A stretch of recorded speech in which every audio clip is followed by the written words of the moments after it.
Okay, there we go. Okay, sent you the invite. It should pull you up. Boom, boom, boom.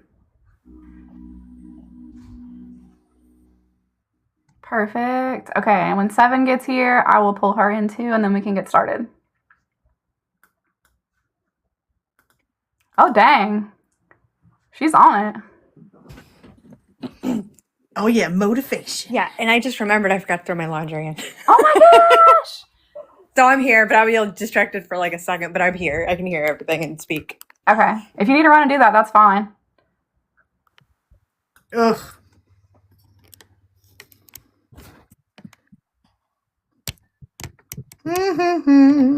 Speaking of better angles, I'm on the struggle bus today. You look cute. I'm trying to get everybody to see my shirt because it's very appropriate right now because it says I hate people, but there's no angle where I can get it in. So dang it. I know. I have like some of the cutest shirts. I'm like, no one's gonna see like what it says anyway. Like I was gonna wear my chicken sweater today. You can't tell what it says.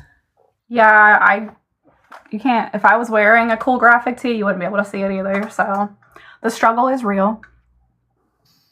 Okay, it says we have 4 in the room, so I'm down to go ahead and get started. I don't know what all these noises are, but I'm here for them. Oh, they're me because I keep like doing things apparently. Oh, it says, can I show Is them? that? It says 200 something. I thought it was poop emojis. It won't let me pin it. Isn't it supposed to put a banner over you? I don't know how to do any of that. I don't know. I don't know either. I also still can't figure out how to send gifts to you guys from the computer. I still need to figure that out. When I click the little gift thing, it doesn't let me. It will let me do it from my phone. I did it last time, but... I am live illiterate, so I don't know how to do anything. So I just sit here and talk and sip my water, and then it's kind of it. That's why I thought that whatever that 200 thing was poop emojis. Yeah, I can't even make out what it is. It says 200 something on there. It's 200 comments, I think it was what it told me. Oh, gotcha. It does say that. I sent 200 comments to your live. I don't know how. I don't know either because I hadn't even said anything. I know. And it was like 200 comments. I'm like, okay. She'll take it. Apparently, literally was trying to do laundry. What a multitasking queen. I know. 200 comments while throwing in laundry. And doing a freaking TikTok. I got this. Making the rest of us look bad. Right. No, man, I'm so behind. I totally forgot. I told Jordan earlier, I was like, I got to remember to put that laundry in before it gets too late.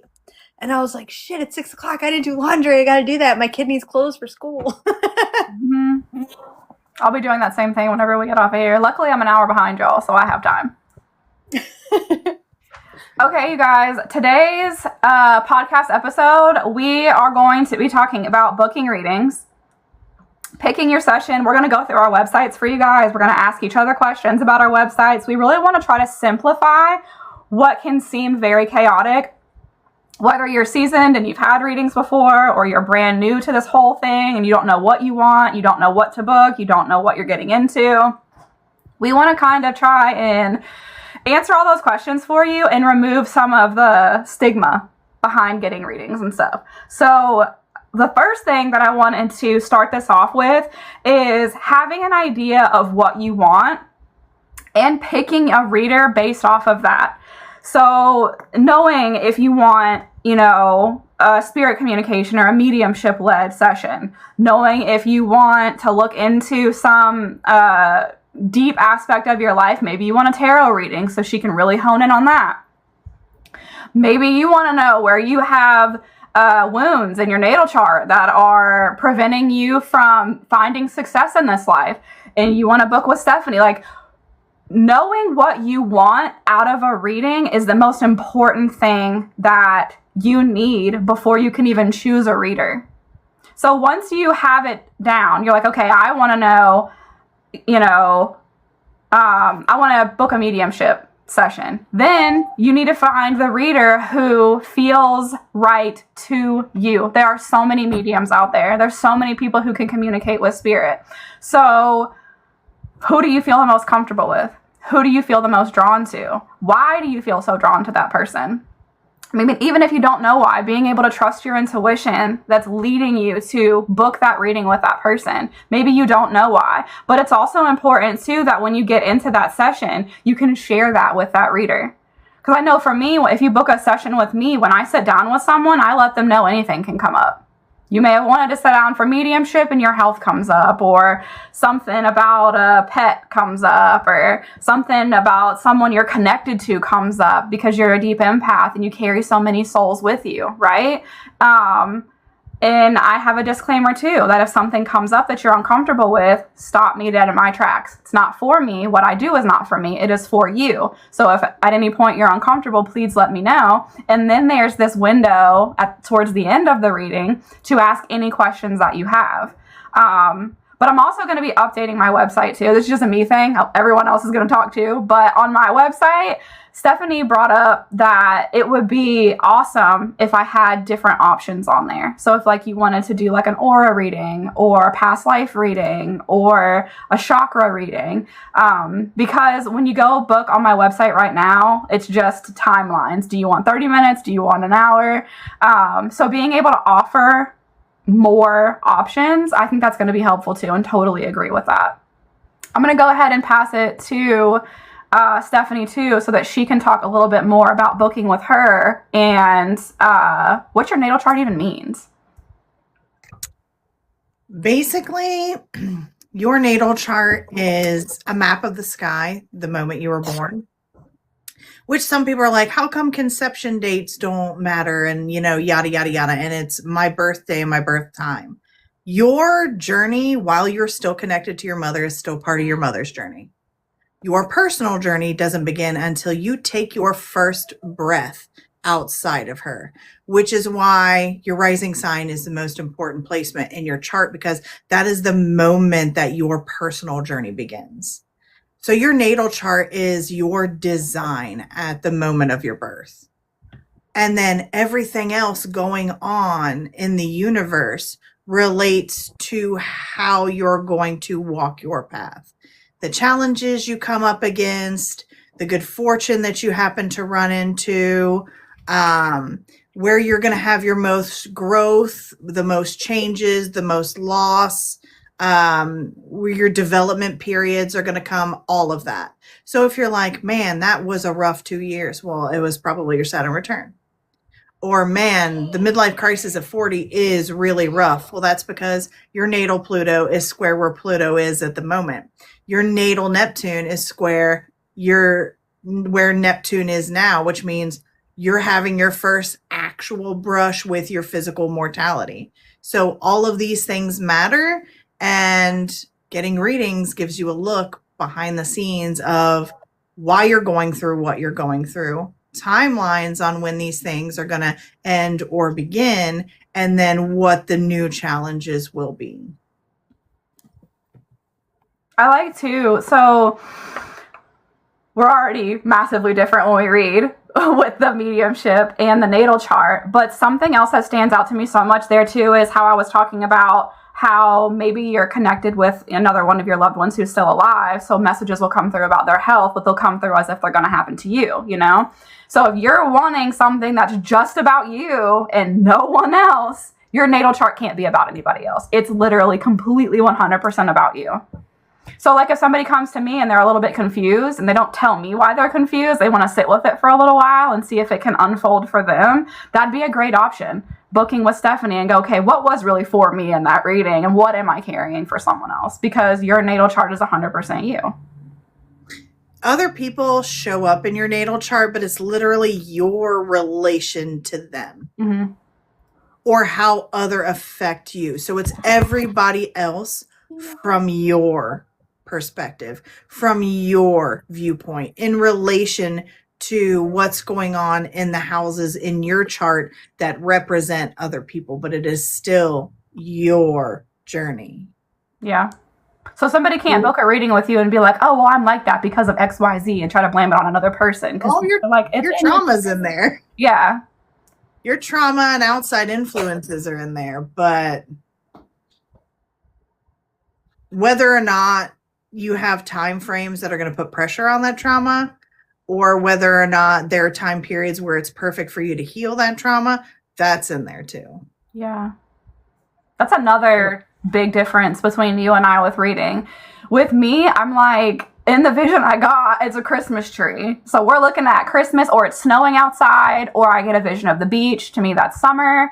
And I'm going off of literal snippets that are popping into my head. Whereas with Stephanie, the dates are in your chart. And she knows why based on placements in your chart and can give you exact dates. Yeah, and dates are... I'm starting to realize sometimes bang on.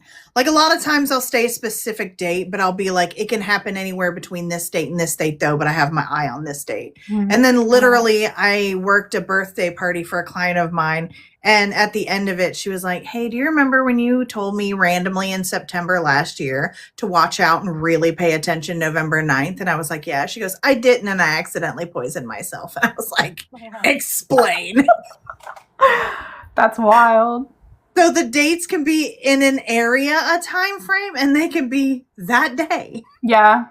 Very specifically that day. Mm-hmm. So I think also having a time frame is great, but also people going through difficult times, the greatest date I can give people is the mood shifts soon. In 2 weeks, in 2 months, whatever. Just to give people, I feel like some people get locked in the moment and what they're going through, and the best thing that I can tell them is when it'll stop.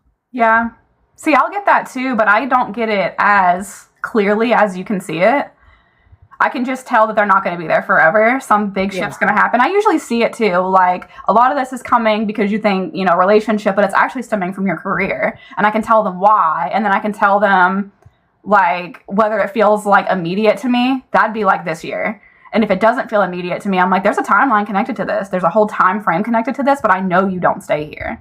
I know that there's change. And then I've had similar things. Like Danny's here right now. She told me not long ago, she was like, you told me around Christmas on a Thursday, I was going to get this message, and it fucking happened on a Thursday around Christmas. I don't even remember telling her that. I didn't know what Thursday. I just knew because I saw it on the calendar. It was a mental image I got, and a Thursday had like this big red stamp on it, and it was December. So I went with around Christmas, and because it's like fucking charades, For me, It's like charades. What are we making of this? And I've learned after doing it for so long what certain signals mean for me. But even then, it's almost impossible to give an exact date. Like I've had people come to me and go, what's a recent one? Am I going to get this bonus at work in the next 2 weeks? Like, okay, well, they're supposed to be paying out this bonus in 2 weeks. So that seems like it answers the question for you. The chaos surrounding this, however, could very well change that for you. You could lose your debit card. Like, you need to calm down. If you lose your fucking debit card, you're not getting this right now because you're going to have to go apply for a new one and wait that timeline. And I can give information like that. But yeah, the timeline thing's really fucking cool that you can do that you can see to the day in the chart.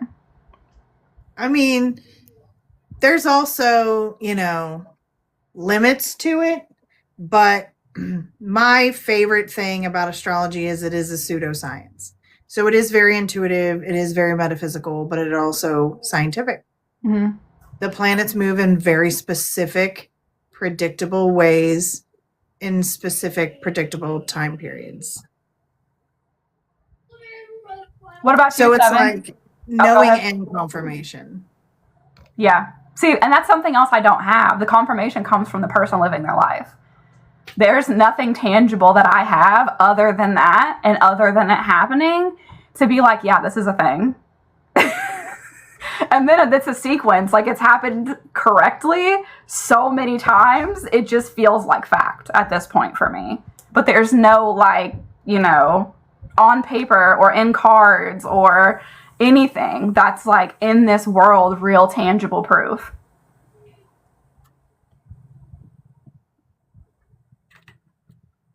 I know that there's timing in tarot. I just don't know it.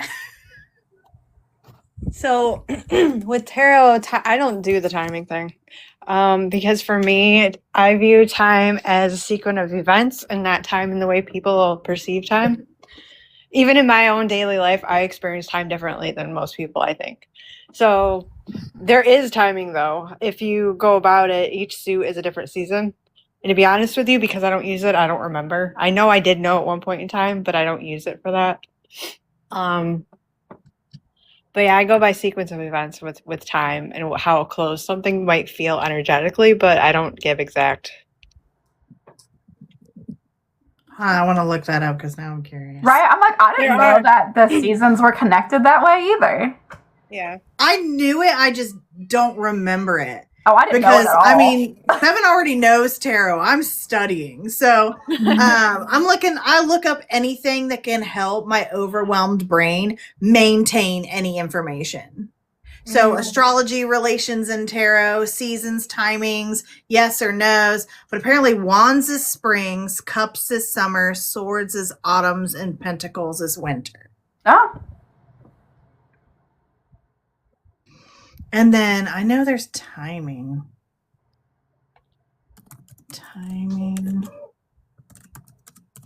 What about like how you explained to us earlier, Seven? You were talking about the types of readers we are. Do you want to tell everybody that? And then we can kind of like dive into that before we get into the whole website aspect of it. Yeah, what do you mean? Like how you were talking about how I was a soul seer? Oh, yeah. And Stephanie's the map seer. I typically go for like the shadow aspects, the pain, the wounds, what needs to be healed, and help guide you through it. Now I can do future stuff. I don't generally like to do that because I like to give the person I'm reading the power to, manipulate the energies to their, what they're wanting. Best help get through that because once you heal that stuff, your future is better. Because until you close out certain cycles and heal certain pains, you're going to keep experiencing it until you heal it. That's just kind of the pattern. So it's why people's patterns and all that, their wounds keep showing up over and over and over and over again in cycles because, I mean, literally the planets are circling the sun and we're circling the sun and the moon is circling us. So like, it's like, oh, well, I've healed from that. So what happens when it comes back around? That's a reminder. That's a solidification. Like you've learned this. It's the reward you get at the end of your journey. Yeah. Like when, you get a coin after so many years sober, you get a different one. There's a different representation of your anniversaries with your marriages, which some of them are crazy, like the aluminum foil marriage and the paper year or whatever. So like, these are just like little like reminders and rewards. Like you did the work. That's awesome. And sometimes there's, the rough cycles where it's like, okay, but did you though? Prove it. Do y'all want to do like a rapid fire, like why we would get a reading from each other? Yeah. Like what it's actually like to be in that. Like if this was what I was dealing with, it's why I would go to you. So that like our viewers know that too. And even if you guys are watching right now and you want to share, like if you've had a session with us and why you would book another one or why each of us is a go-to for whatever, we'd love to hear that. And we'd also love to be able to read those comments and share them with other people too.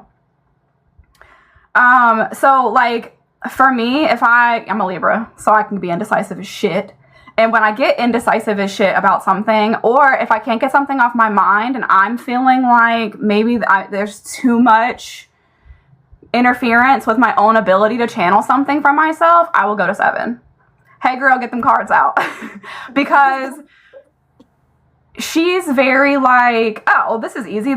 It's just like this. Like she can bring so much clarity to my frantic energy without being overwhelmed by the fact that I am frantic. even if I don't tell her that I'm frantic, I'll know that I'm bringing like anxiety or something to her, and she can handle it easily. It doesn't affect her, and she's still able to like easily see what is going on, and she can see the parts that I'm not seeing. She's like, oh yeah, you're totally right about that, but then you missed this, this, and this. You also need to know these 3 things so that you can get there. And it helps me so much in feeling like I have, like she was saying, like I have the power to do something about it. And now I have all the right tools to take that next step to do something about it, because I'm not missing key elements anymore. And I'm not going to be blindsided by anything. Sometimes I can get frantic by things too because of the way that I channel. So sometimes I'll feel like this monumental health thing is going to come up and I don't know who it's going to affect, because I can channel for people that I love as if it's going to happen to me. And I'll go to her too and just be like, hey, can I get some clarity on this heart thing that I keep feeling? And she can pull cards on all this shit. She does it all the time. And she'll pull and get in, she'll be like, yeah, connecting to that, I'm getting something with the mother and then this. I'm like, that makes sense because I'm a fucking mom. And like, I keep thinking this is a mom. And she can give me so much more insight on something that I'm feeling so fucking lost over. That's why I would go to 7. That's why I do go to 7 a lot of the time to get readings too. I just help you to like come to a, like, it's help you with your emotions, I think sometimes too. Cause like that thing with your dog, you were getting the right stuff, but your mind had you worried. And then we just were like, okay, let's try this. And you did with the castor oil, right? And that helped. So that's the type of thing there's a problem. We just need to fix it. That's all. That's true too. And that wasn't even something she did with the cards. That was literally like off the dome channeled message. Immediately she was like, you already have all the information. Quit freaking the fuck out and just do it. Don't forget you have the castor oil. Put it on him. He's going to be fine. And the backstory to that is, if you guys want to know, I thought my dog had cancer and I was really worried about him. And we'd had imaging and we'd had testing and we'd had biopsies, and it just kept coming back. And I'm like, it's coming back so much more vicious than it's ever been here before. His whole head blew up. It was this whole thing. Everything had come back negative at the vet. So I was just like, maybe they got it wrong. Maybe I'm getting it wrong. I can't lose this dog. I fucking love this dog. I'm going to do anything I can to save this dog, right? He'd already been on medication and like we were maintaining it, but I'm like, maybe I'm missing something that I could do. And so I was like, 7. Help a sister out. And she's like, you do the castor oil when you're sick. You've told me about the castor oil. Put the damn castor oil on his head. And my husband started doing that, and within 2 weeks, everything was gone. All the lumps, all the issues. I'm not telling y'all to go do that to your animal, because there are chemicals that can kill your dog if they lick that or ingest it in any way. You have to monitor them 24/7 when you do it, and wash it off when you're not monitoring them. But it did work, and it helped. And she was absolutely fucking right. So yes. What I like about tarot and 7 is raw, specific, and I don't know. So in astrology, like Venus in a sign can mean several different things. But even though one card can mean a couple things, 7 knows exactly what the actual reference is. Not all the time. A lot of the time. I'll get it. The more you pull, it becomes very clear as you talk. Yes, it does. You're like, you just keep pulling, and then the message gets narrower and narrower and more specific. Yeah. So like, just pull the whole deck. No, right? Just pull the whole. I sometimes find I pull the whole deck on my oracle cards too. Like, especially when it starts telling a very specific story. And that's what 7 does, is she tells a very specific story. There's not much room for misinterpretation in 7's tarot card readings. Yeah, I agree with that. And also, to add on to that, I almost never have questions when she's done reading me, because she'll read you for filth. She's like, oh, and then you didn't know this part, and here's what's going on with that too, and then we're going to go back over here, and then I'm going to redirect you back over here, and then this answers the question that you asked, but we had to go on this whole journey to get back to that. And do you see why you're the problem? But you can fix it. I don't tell you you're the problem, though. No, you don't, but the reading does. Every time. And that's the thing, is like, you seeing the shadow. You see where someone is in pain. You see where they're struggling. You see why they're repeating patterns. You see why they're making the same mistake over and over again. And you can the way that you are able to give that information to someone, judgment free, doesn't affect you either way, and so lovingly too, and like, oh, girl, hold on. Like, you're their best fucking friend with any person that you're giving that reading to is phenomenal. So Rachel said a couple things. So Rachel said, I love getting the astrology reading for the year from Stephanie. It gave me dates to be aware of. She's watching them dates. And then she said, I was drawn to getting a reading from Jordan, and it was amazing. I understood myself better, which she just did with Akashic Records. Yes, Jordan will definitely help you feel understood. Mm-hmm.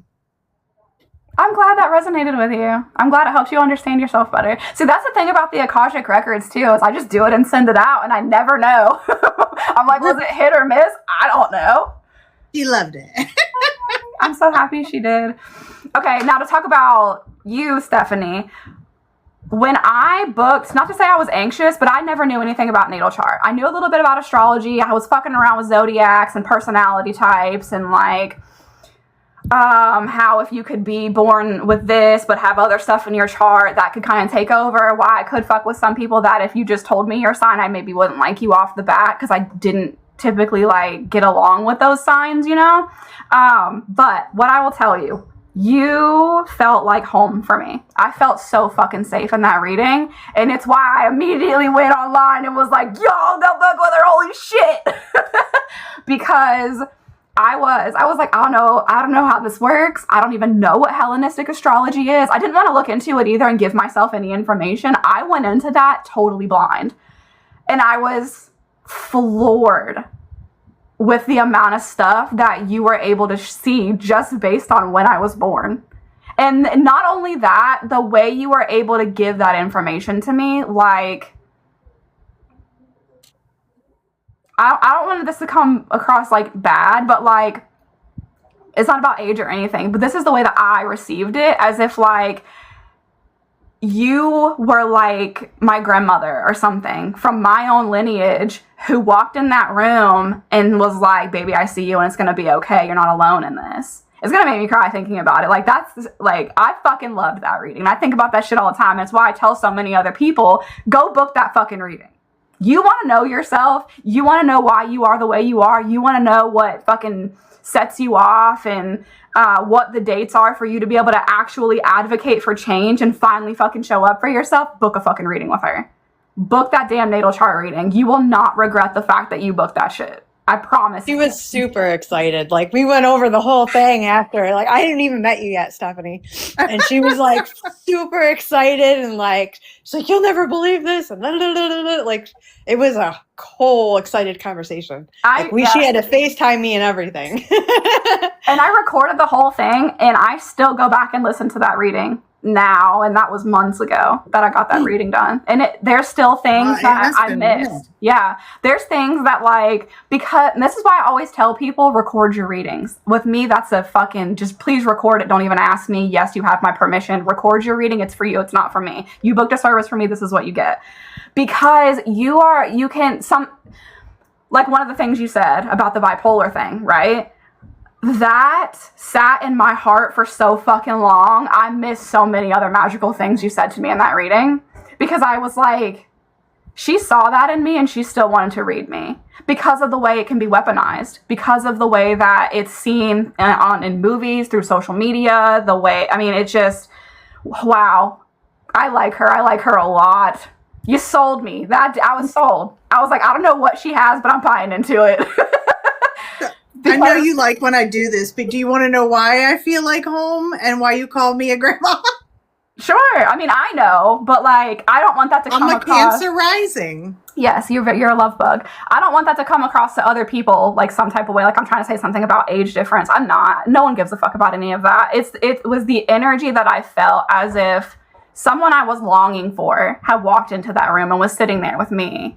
And like the wisdom and understanding. Right, yeah. Exactly. Saw me, and not in a judgmental way, but also like truly saw me. Like, yeah, you have this, but it's not who you are. It's something you have, and it's something that happens, and it's something that you live your life through, but it's not the worst, and it's not the best. You're kind of right there in the middle. And then you were able to pull in all these other things and tell me all these other placements that I had and things that were countering it and things that were, that would keep it from being so bad. And like, I was just dumbfounded. I've never been read like that before. I was fucking floored. Your big three, every placement in the zodiac has an archetype. Mm. So I'm a Sag Sun, a Sag Moon, Cancer Rising. So my Sagittarius Sun and Moon are very similar, right? The philosopher. But my Cancer Rising, the key word for Cancer is mother archetype, the nurturer, the caregiver. So if that's my first house, if that's like the origin of my character, that brash, harsh, truth-telling, philosophical Sagittarius energy is filtered through the lens of the nurturer, the caregiver. Baby, you fucked up, but me too. We'll be fucked up together. Yeah, it was exactly that. It was exactly that. It was like... So, honest, philosophical, but caring. Yes. Yes. There's the archetype of the journey. Now, some people don't want that. Mm-hmm.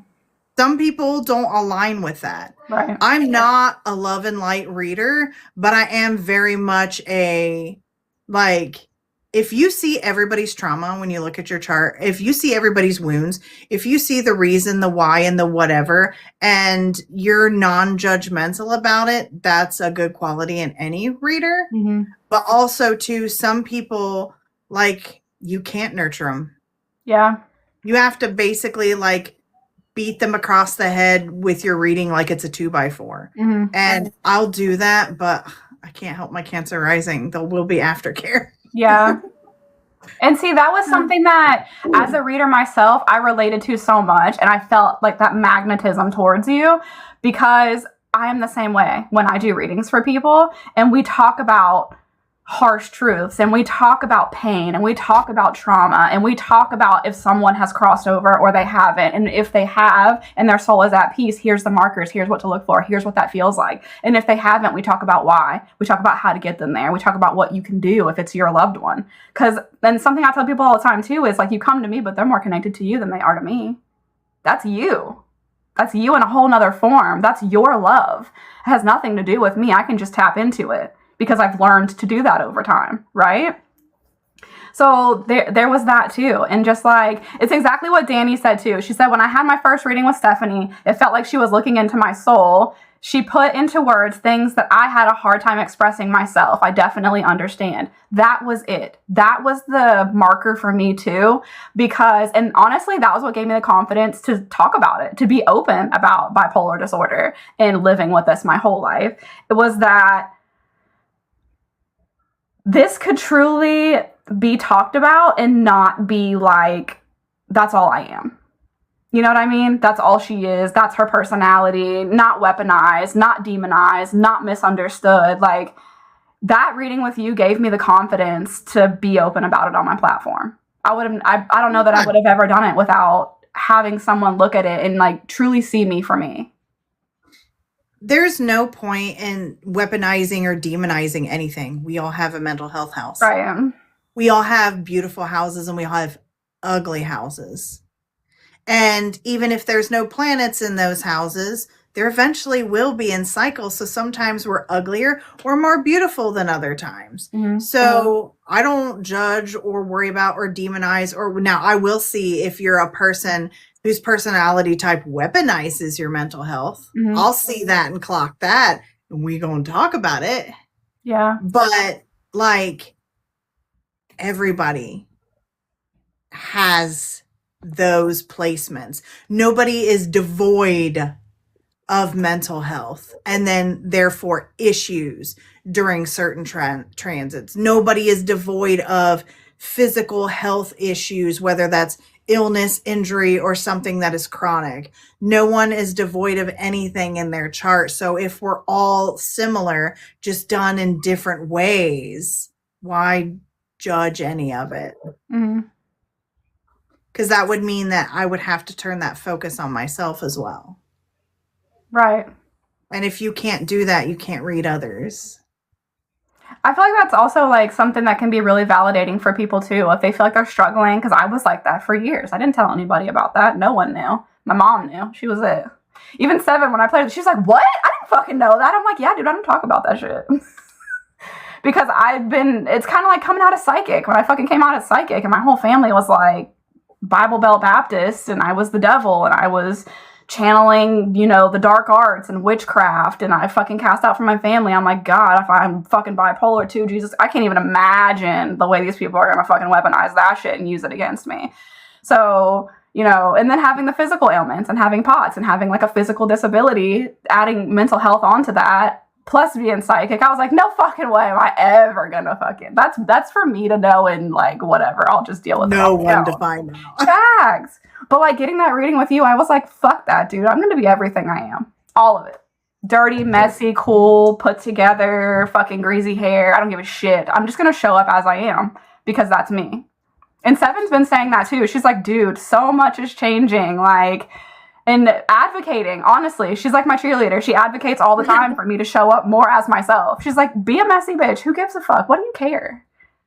Sagittarius, like Seven and I, has such an easy time of not covering anything up. We don't give a shit. Mm-hmm. Yeah. Libras, and especially Libra risings, there's a cover it with a pretty blanket energy to where your Libra placement is. Like a fear of other people's perception of you. Yeah, and I hate that it's not. Yeah, neither one of you. I would never feel like either one of you. And not to say that, all the people that are here right now would do it either. But, y'all, there's some hate groups out there. And when they find out shit like this about me, ooh, do they just stir in the shit? That's why that bitch is like that. That bitch is bipolar. That's why she fucking did that. That's why she did that. Oh, that bitch has a physical disability. That's why this. That's why that. And like, oh my God. Like, I am their hobby. My name is their hobby. Like, Seven sent me that fucking video today. That shit had me rolling laughing. Because it's true. And like, why give somebody who doesn't give a fuck about me and wants the worst for me even more fuel? But then there's the true me who doesn't genuinely give a fuck about anybody who's out there doing anything like that either. So that's your Aquarius moon. Give a fuck. You can't make me give a fuck. There are no fucks to give. All right, I'm going to go back to read some comments, and then I'm going to ask Seven some questions too. Rachel said, I like the no filter better. Rough love is needed sometimes. Very true. Brooke said, everyone has their own thing. There is always light and dark. Absolutely. Danny said, the things Jordan has spoke from my mother has brought me to tears so many times. That communication. Luna Bella said, I love and appreciate the fact that you each have a loving touch in your own way. Yes. Danny said that Jordan has greatly impacted me. It is a piece of me that I didn't feel I'd ever get to experience in this life. Danny, I never knew you felt that way. Brooke said, I know I have depression. Definitely try to hide it.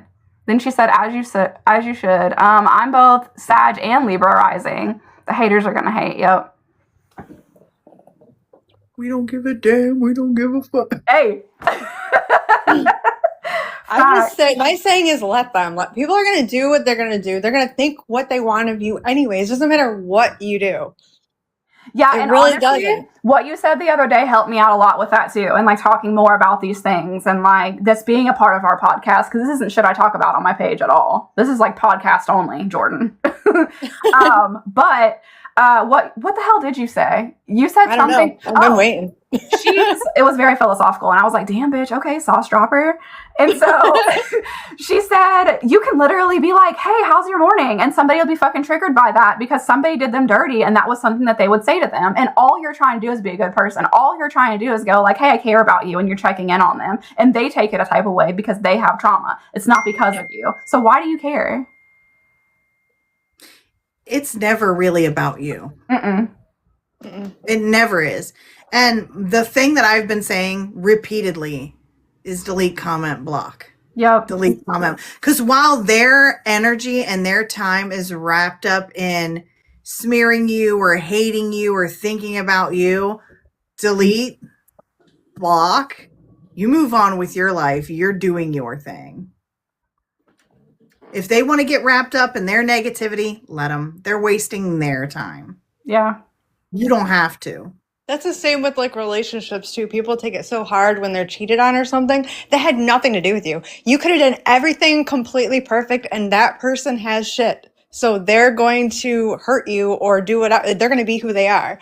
Now, maybe you were an asshole. Maybe you quote unquote deserved it. But if they were a good person, they would have ended it instead of cheating on you. You know what I'm saying? Like, Right. it's always the person who's doing the thing. Mm-hmm. Your choices show your character. Exactly. Yeah. And it's easy for people to be happy and show a good character when things are good. It's when things go wrong that people show their true colors. So I believe in the drunk truth. Yeah. Like when those masks fall off, the more cocktails you have, that's when I really start paying attention to the body language and the words. Mm-hmm. For somebody I think that wears masks, which by the way, your masks show up in your chart too. So if you're a masker. Is it like always the same house if masks show up? Like how you were talking about the wounded healer, and that's like 12th house, right? Well, the wounded healer is your Chiron placement. Okay. Your other wound is your Lilith, your apogee, your dark moon Lilith placement. But your masking is like a combination of your big three and how you present yourself in your 10th house. So a lot of people are like, you'll see modern astrologers be like, your rising sign is the mask you wear. No, that's you. If you wear a mask at all, it's your 10th house. So like a lot of people think I'm because my 10th house is Aries. A lot of people think that I'm more aggressive than I actually am. I'm just loud. I can be very aggressive, but usually I'm just loud. What's my 10th house? Cancer. Oh, little love bug. I don't know what fucking mine is. struggled So with that's boundaries why for so people are long. attracted to you, because you also have that nurturing energy. Yeah. Sevens, though. Yeah, what's mine? Yours is Scorpio? Scorpio. So that is why people, you know what? Honestly, some people may not book with you simply because of they're intimidated. By me? Men may not. Yeah, I know you're like intimate. What? I don't try. It doesn't matter. Men may not talk to you because they might think that you're intimidating. I don't know why. I'm such a silly goober. Like, It's not about you. It's like you were just telling me. It's you fucking said, "Hey, how are you?" and it triggered somebody. It could be that they think you're too hot. They think you're unapproachable. They think you're too awesome for them. Like it's not about you. It's about them. until I'm doing the funky chicken in the dance club. Right. Danny, yours is also Cancer, which unfortunately your combo also. Sometimes when you have Cancer in the 10th house, people just feel. So the people that need nurturing will find you, and that's usually like for like people that also want to nurture, and then there's the ones that want to use you for your nurturing. Scorpio 10th house is like one of those things where honestly, like when you have Scorpio in 10th house, especially considering you have Saturn and Jupiter in there, it's one of those things where either they're obsessed with you, or they despise you, or they're intimidated by you, or they just have to be attached to you somehow. Me? Mm-hmm. And that makes sense. And also to the watchers you will have around you. Not the commenters, not the people in your life, the people that just watch you. I saw somebody posted something about Aquarius 10th house. That the front face is the aloof engineer that seemingly has everything put together and yet is very, very community based. But also like somebody that's like, I'm not as weird as you think I am. They really do think you're weird. When you have Aquarius ruling the 10th house, you're like, what I just said was common sense. And other people are like, bro, you weird. Yeah, Danny, and especially your moon's there, bro. Your heart is on your sleeve. And I don't care how many sweaters you put on, dude, it's there. Yeah. Weird is great. Weird is the best way to be. Wear your weird.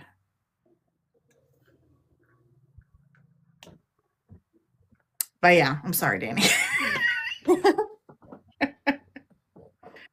But you can wield that too. Like, you could bring people in that need your assistance. You just have to learn to wield your judgment as to who deserves it. Yeah. Who, me or Danny? I mean, Danny. that's like Danny. a for everyone thing, because I felt that shit too when she said that. Because even if I think about being like a sweet little love bug with Cancer in the 10th house, my first thought was, damn, that's why you struggle with damn people pleasing and that fucking tendency for so long. Not all the reason why, but that definitely plays a part of it. For me. Yeah. Because some people are not conscious of the energy that they put out. Your 10th house is what it is. It is there. You can choose to express yourself with that energy authentically, or you can mask your authentic energy. I say you should be who you are. You need to learn that not everyone that you attract is for you. Yeah, exactly. Sometimes we attract people for very specific reasons to show us what we want, show us what we don't want. Mm-hmm. Who we align with, who we do not align with. We don't learn those until we sit in the energy of those that we attract. Yeah. And learn those lessons. So do your parents and upbringing create people pleasing? Yeah, it can definitely add to it too. Absolutely. I have seen some scathing mother wounds about people pleasing. I have seen some scathing mother wounds about body image. Mm-hmm. I have seen some scathing father wounds about shoving it down and not showing people your pain, your wounds, and the things that you have developed from your upbringing or in your chart.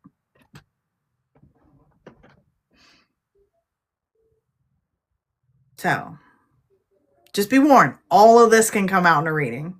Oh, you probably will too. So that let's do that part where we go and we talk about all the websites and stuff. So we're gonna break down our websites for you guys, how you can book with each one of us, where you can book with each one of us at, and then try and help you guys understand our services a little bit better too. Because I'm telling you guys, we put a lot of time and effort into putting these damn websites together. So the first one I have pulled up is Stephanie's, and it is a chartedpath.com. Let me see if I can put that in the comments. A chartedpath.com. Boom. Perfect. Okay, and that is for the Hellenistic astrology with Stephanie. I have to go back home. I started looking at everything. I was like, whoa, what's this mean? What's that? Where are we going over here? I'm as long-winded on my website as I am in real life. It's a feast for the eyes and a lot of information. Let me know if you want me to pause yes, so it you is can part of answer your him, chart. Seven. I was curious why. He said he gets confused every time he sees us. What kind of confusion are we talking about here? Yeah. As soon as he messages back, I'll shut up. But I want to get into this website. So when you first go to it, it says Ascending Astrology at the top. And then as you scroll, there's all these different options for bookings. Like the first one it's showing to me is an oracle card with guidance. Then there is intuitive astrology readings. And that already with the plural tells me there's multiple options there. I haven't clicked it yet. And then there's astrological counseling. I'm like, what's that mean? That's where my brain goes. What's that? I don't know what that one is. But I mean, any of them. So let's just start. We'll start with Oracle because that's the first thing I clicked on. Oh, sick. So Oracle isn't just Oracle cards. Oracle is also connected to your natal chart, and she uses your natal chart and pulls cards on top of that. Oh my God, there's so, y'all. Okay, so the one that I did, if you guys are curious about what the hell I did the astrology wheel. It's the birth chart analysis plus oracle card reading. And then the description says, this reading is all about you. Perfect for your first astrology reading. And it is, you guys. I will be back to do more of these, but that's the one I was talking about where she was able to see the stuff with my mental health, and she was able to see the stuff with my own timeline in February, and like really put the crunch on me getting shit taken care of with my business, which I did, which is phenomenal because now I'm like 20 steps ahead of where I would have been if I wouldn't have had the information. Then she's got monthly personal transits, look at the planet transits, what is coming up for you in the coming month. Hell yeah. See, there's some shit on here I didn't even know you did. I didn't know I could just be like, this month feels fucking crazy. Why? And go to you. Your personal monthly transit is where you are, where everything is, what's under pressure, what's going on. And if you don't have time for a reading, that's why you just give me your information, book it. I type everything out, explain why, and send it off in an email. So it's all of the major astrology, where it shows up in your chart, what it's going to do to you. And then I just type it up in an email and send it. So is this the only one that you have that's like that? Or do you have multiple ones where? There's one that's kind of similar, but involves a reading before and a reading after. But that's my astrological based shadow work program. That's what I'm looking at right now. Yeah. So what that is, and it'll, so every cycle starts at the end of Mercury retrograde. Okay. And then as Mercury transits, so right now it's in Pisces. So we would have a reading. We would talk about what Mercury in Pisces means for you, what cycle you're on, where you're beginning at, a fresh and new energetically when it comes to your emotions, especially your deep emotions and your connection to your subconscious. And then I would send journal prompts that are for that theme, but tailored to your chart. So if it's 7th house, it's going to involve relationships.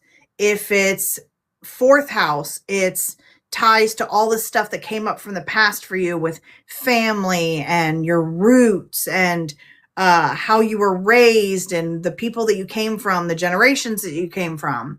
And then the next one, Mercury moves into Aries. Where Aries is at? Do you have Mars there? Do you have Jupiter there? Is that your sun sign? What it means for you to have your solar return this year? What does Mercury say about you when it's in the house and the sign of the self? And then Taurus, and then so on. So I send journal prompts each time Mercury changes zodiac signs, and it's for a couple of months. It's through all the zodiac signs till we get to Mercury in Cancer. And then we do a reading. We go over your journal prompts. Mercury stations retrograde again. And now you have time to sit in those feelings and have all that introspection about all of the shadow work you've done through this mercurial cycle that you've been on. So it doesn't have to be Mercury retrograde for someone to book this. You can post date those. So like say we're in Mercury retrograde right now. It ends towards the end of this month, but I want to book this at April 1st. It won't matter that it's over. Okay, cool. No. If you guys are listening to her and you have questions about what she's saying too, please put them in the comments. She's reading comments as they come in and she'll just cut me off if I'm not paying attention. Rachel says, which one is this one again? It's the shadow work. So if you go to like appointments, that's where all of my bookings are. It is the shadow work through astrology, a Mercury cycle integration journal. That's the fancy way of saying, what fucked up cycle am I going to be on and how do I unfuck it? Real quick, so people like Justin doesn't have a single clue about any of this stuff. So I'm going to break this down as simple and scientific as I can as to what a birth chart is, okay? Justin, are you hearing me? Listen, so, okay, I want you to think about the moon, right? The moon has a particular pull on, and this is science, on the oceans, on like women going into labor. I mean, this is all scientifically proven. It does have an effect with gravity and everything else on the Earth, right? Well, the same goes for the other planets and asteroids and all sorts of stuff that happened where in alignment, like a constellation, you know how like you look up at the stars and the Earth moves. There was like a map of your birth in the sky at the time that you were born, the location that you were born. And that can all be like written out like a map. And what Stephanie does is she's able to read that and understand what those different positions are and how that relates to your personality, things you go through in your life. It's like a pattern that all has shown. This is something that's been studied forever, really, since the beginning of time. So whether you believe in it or not, you can't really deny the patterns and the synchronicities and stuff. Like, it's not something that you believe in or not. It's like an observation. This is what this kind of thing can mean. And so that's what she does. Yep. That was a great summary. In a nutshell. Possible. So, and if you want to take it a step further, like even in modern science today, they know the exact mechanics of what it means when a woman goes into labor, but why and when, they still have no idea. And that's the universe's pull.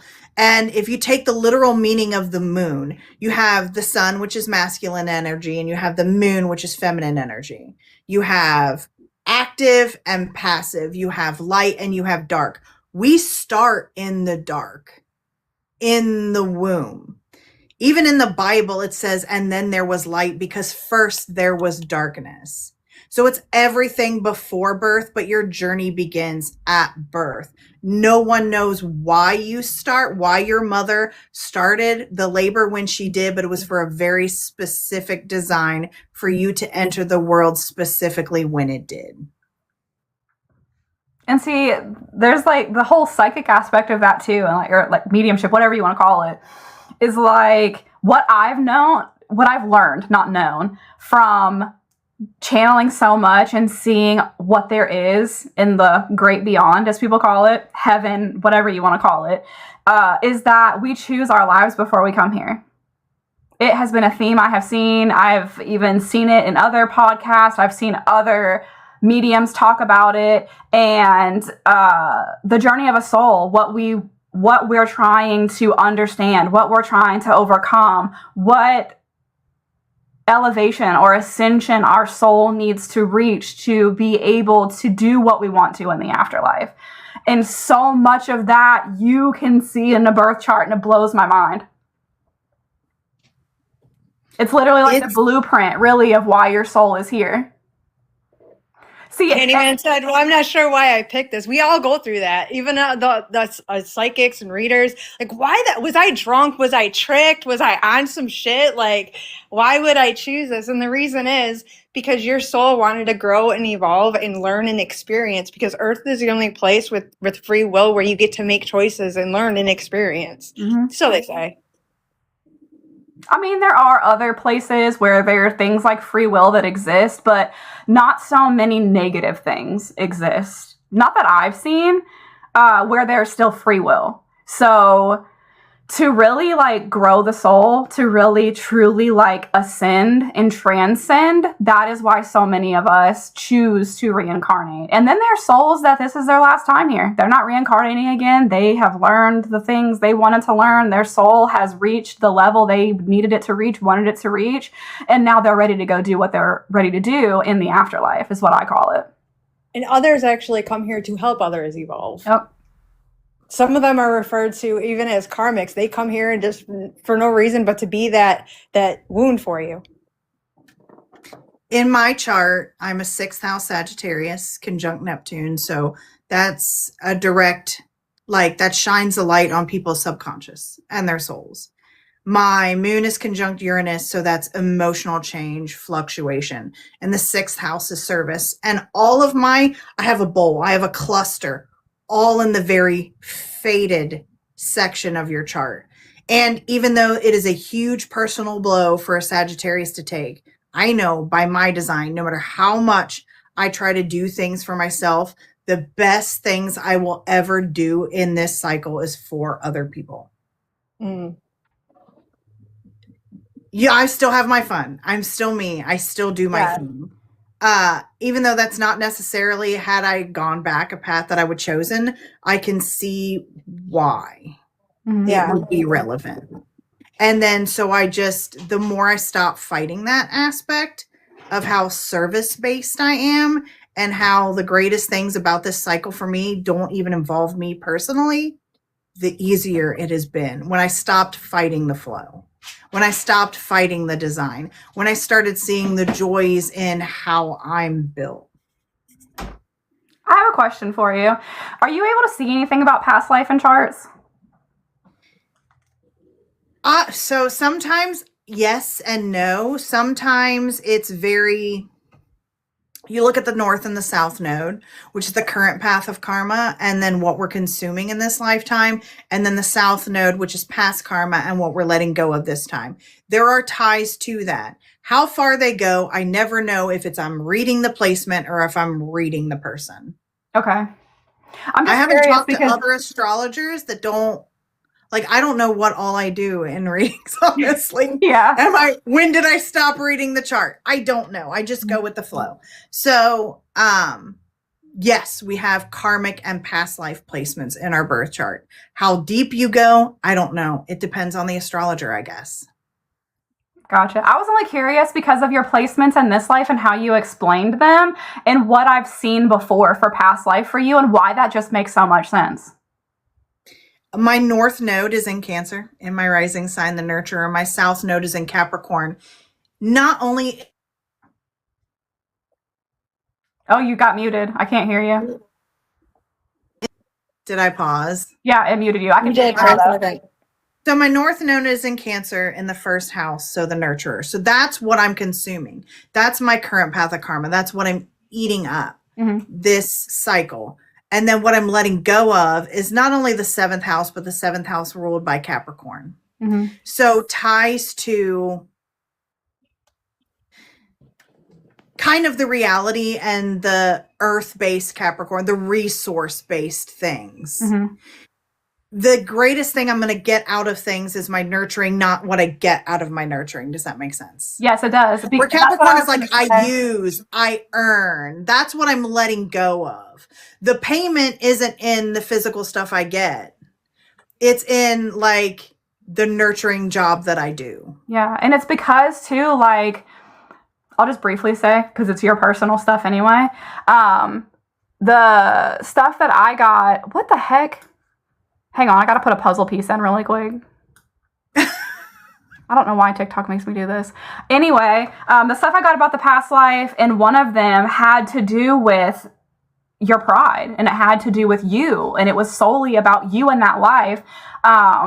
And in that life, you were learning to be more allowing and it's so much like the Capricorn Cancer. It's unreal, which is hilarious. And I only know this because my husband is a Capricorn Cancer and he has this fight all the time with himself. But yeah, it makes so much that what you said, I was like, oh my God, I wonder if she knows. She's got to know, right? She knows. But that's really cool. That's cool how you can see that in the chart and it matches perfectly with what I've channeled before too, with the whole connection to the past life and how you already basically mastered that in your past life. So you're coming here to master something else this go around, something that you were already kind of like teetering with in a past life, but like, meh, not this go around. This go around is what that's for, but the connection is still there to what you already had and what you already were. It's brilliant. It's almost like loving your job and just doing it. If you love it, it doesn't feel, yes. Not loving it, you feel, ugh, can't wait to get off. Yes. Absolutely. And like, again, the more I leaned into it, the easier it was. When I first started, I was so preoccupied with price points and, you know, I hate advertising myself, but how do I advertise myself?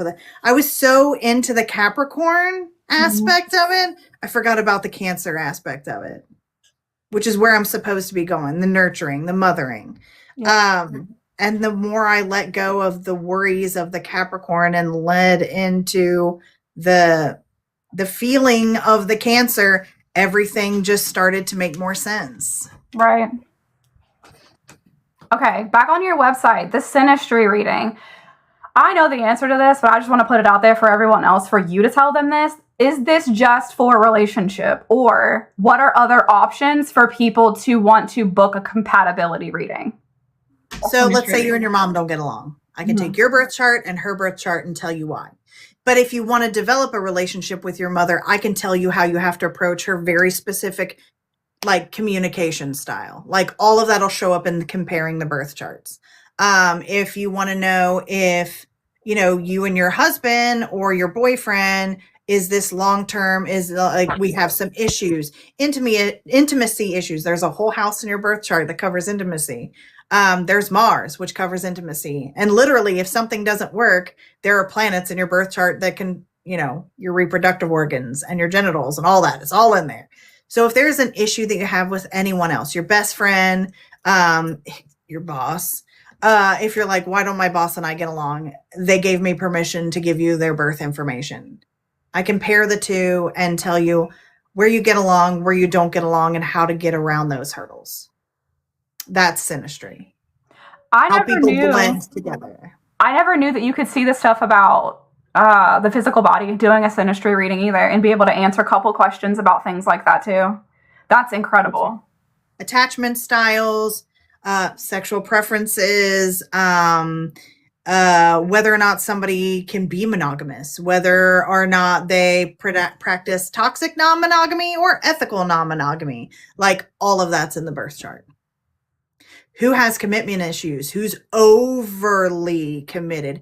Who's gone so far past committed it's obsessive? Who can't be alone? Who needs to be alone? Who needs downtime? Who needs the golden retriever husband? Who needs the husband that'll just be like, she's good on her own. She prefers her alone time. I'll see you at dinner. Like, it's all in there. That's amazing. And that's with every person. That's not just love and romance. So yeah, y'all want to know why you vibe or you don't vibe with somebody, and you have their permission to get that information from them. Because to do any of these readings, you need your birth date, month, day, year, the time you were born. Now, I've asked this question before for Stephanie because I wasn't sure if I was born at 7:05 or 7:10, but she said as long as it's within that hour window, that's close enough to get the accurate information. You also need to know the city and state you were born in, if you're in the continental U.S. and you're booking this reading with her. And you can look at your birth certificate. If it does not have your time on there, your parents may have lost your birth certificate, ordered a new one. When you order a new one, they automatically send you a short form. If it's the short form and it does not have your time on there, just contact your state, tell them you want the long form sent to you, the full thing, which should have your birth time on there. Fuck me, sorry. Bless you. Did you cuss after that? I did. Oh my God, I do too. I can't help it. Do you? Yes, it's fuck her, shit every time. I can't. It's like a tick. I can't. Every time you and I do the same dumb shit, I'm like, and that's why we have very similar birth charts. Seriously though. Okay, next one, the wounded healer. I know nothing about this, so you're taking the floor completely. I could read it for them, but I feel like you can summarize this a lot faster than I'm going to read what you wrote. So you have a series of wounds built into your chart. It's hits that you took for this journey. So Chiron is not only the wound in your chart, but how you heal it. It's the both sides of it. So it's like abandonment issues, but how to get rid of those abandonment issues. It's intimacy issues and how to get around those. So the cure is in the disease. So I look at your Chiron placement. I look at the house it's in, the zodiac sign it's in. We identify the wound, and then we look in the rest of the chart for how to heal that, and even in the placement in and of itself. So for me, I have a 12th house Taurus Chiron, or an 11th house Taurus Chiron. So my wound was I was really, really loyal to friends who were not loyal to me. And the cure is in the disease. Don't be loyal to people who aren't loyal to you.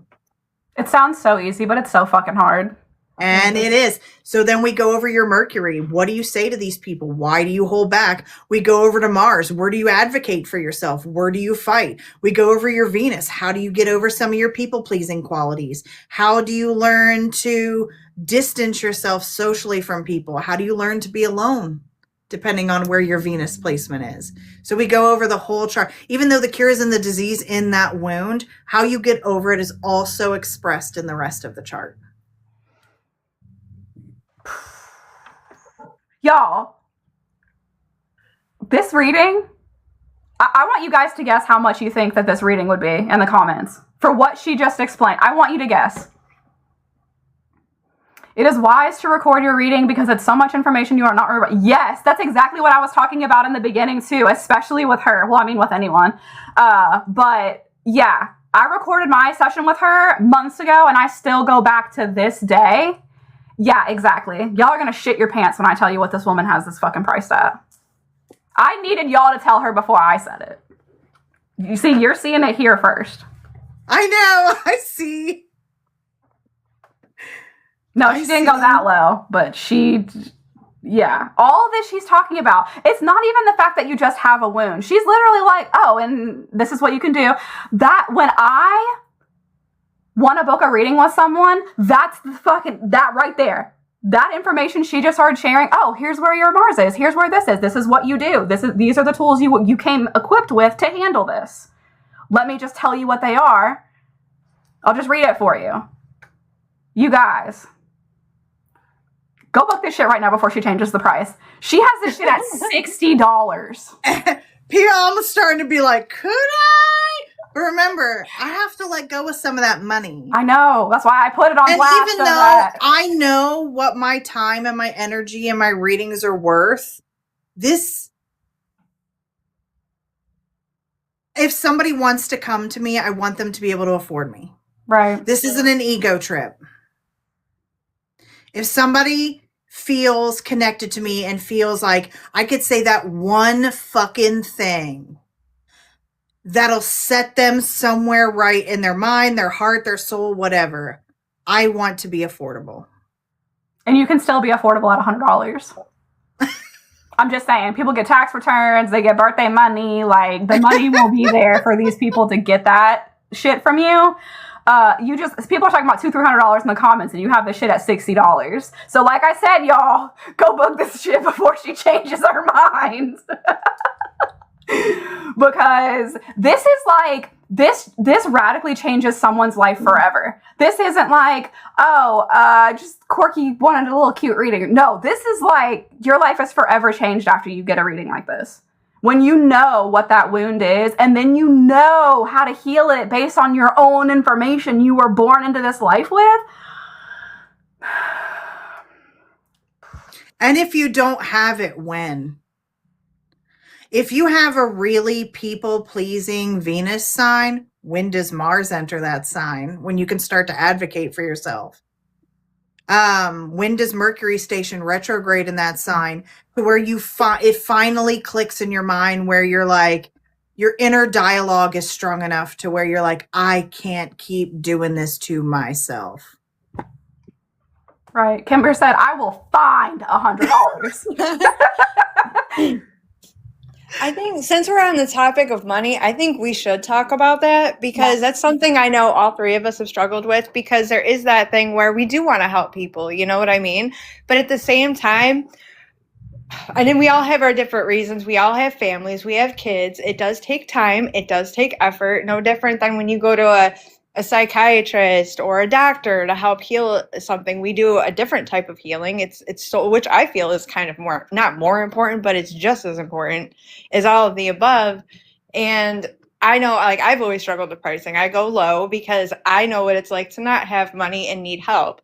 But at the same time, we all have bills. We all have families that we need to provide for. And I don't do anything else. I'm a stay-at-home mom. This is what I do to try to make money to survive myself. And so it's an energy exchange. It's we help each other, you know? I've had trouble, I think, more than anything with that myself. But I know I've heard a lot of people say out there, people should be doing that for free and yada, yada, yada. Well, I mean, okay, well, there's a lot more to it that people are looking at. Yeah. You got for free too. You know what I mean? Proper self-care is mind, body, and spirit. You pay people to take care of your mind. You pay people to take care of your body. You got to pay people to take care of your spirit.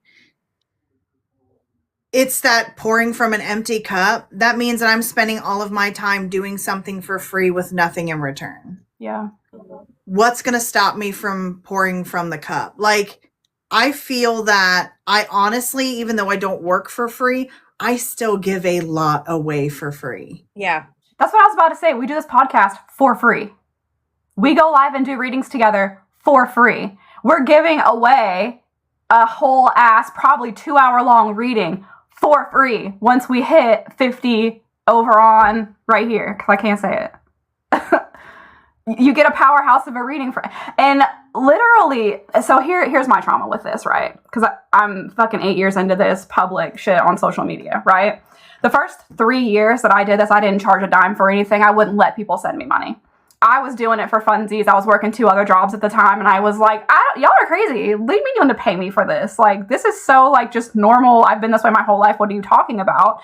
And it took me so long, and it took me so many followers being like, you don't understand what you offer. You don't understand how you changed my life. You should be charging people for this. So then I start charging, and I would just open it up and be like, whatever you can send me. I'd have people send me 50 cents and I'd do a full fucking reading for them and not think twice about it. I'd have another person send me $100 and I'd be like, holy shit. But I would give both people the same fucking amount of energy. Because to me, it was like, okay, they had 50 cents. Okay, they had $100. Cool. That's what they had at the time. It doesn't make a fuck to me. Y'all wanted me to open this up. That's what I did. And then it's like, oh, you should set up a website and you should charge for your readings so people can access you when you're not online because you don't go live that much anymore. And then I'm like, oh my God, okay, well, this is coming to me over and over again. Maybe I need to do that. And then it was people telling me, why are you so cheap? The shit I get from you, I couldn't go pay $1,000 to get from somebody else. Why are your prices so low? And over so much time and so many people advocating for me when I couldn't advocate for myself, it taught me. And I still have that same thing too. Like, I always want to be reachable. I always want people to know that, you know, no matter how big this gets or how many followers, I'm just a fucking person. And I'm a person who's been there as a mom, as an advocate, as someone who needed help myself. You know, so we carry the balance in doing what we do with how much can we give and how much is it okay? Does it still feel okay if I go up here? Does it still feel okay if I go up here? I want to be up there. But we have to allow ourselves, we have to listen. And it's like, you know, even what Seven was saying, like, prices go up every year. When's the last time we even raised our prices?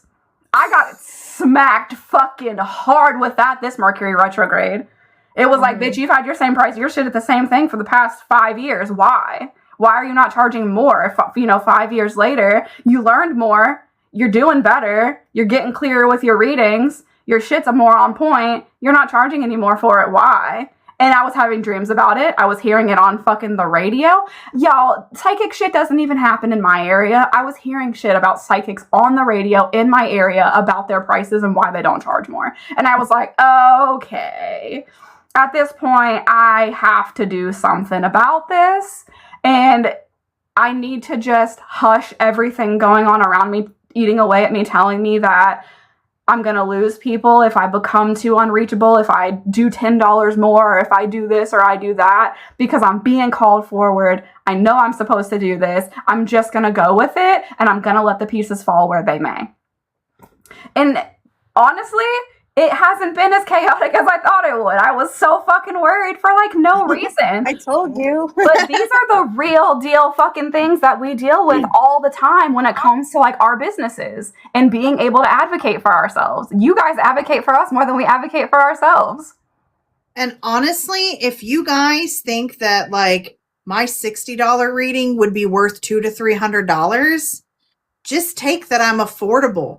But tell enough people about your experience to get me to that $200 to $300. Yeah, because even me, do you struggle to get your it out there to get people? The people I read, they always have awesome things to say about me and everything like that. And I know some of them do refer people, but a lot of the times I find myself coming on here and doing free readings just so I could showcase what I do, because I'm not really consistent about putting myself out there, you know? So it's hard. Well, I can tell When you, you're a reader, go ahead. it doesn't matter what we post on our websites, word of mouth Yeah. is the biggest thing that will get us not only to the people that need us as individuals and need us in our styles of readings and what we read, but also there's so many people out there that do what we do. Mm-hmm. But leave a review, talk about your experience, spread the word, because nobody understands that they might need us until they hear about us and what we could do for you, for your family, for your business, for whatever you came to any of us for. nobody will know that they might need one of us until maybe you say something.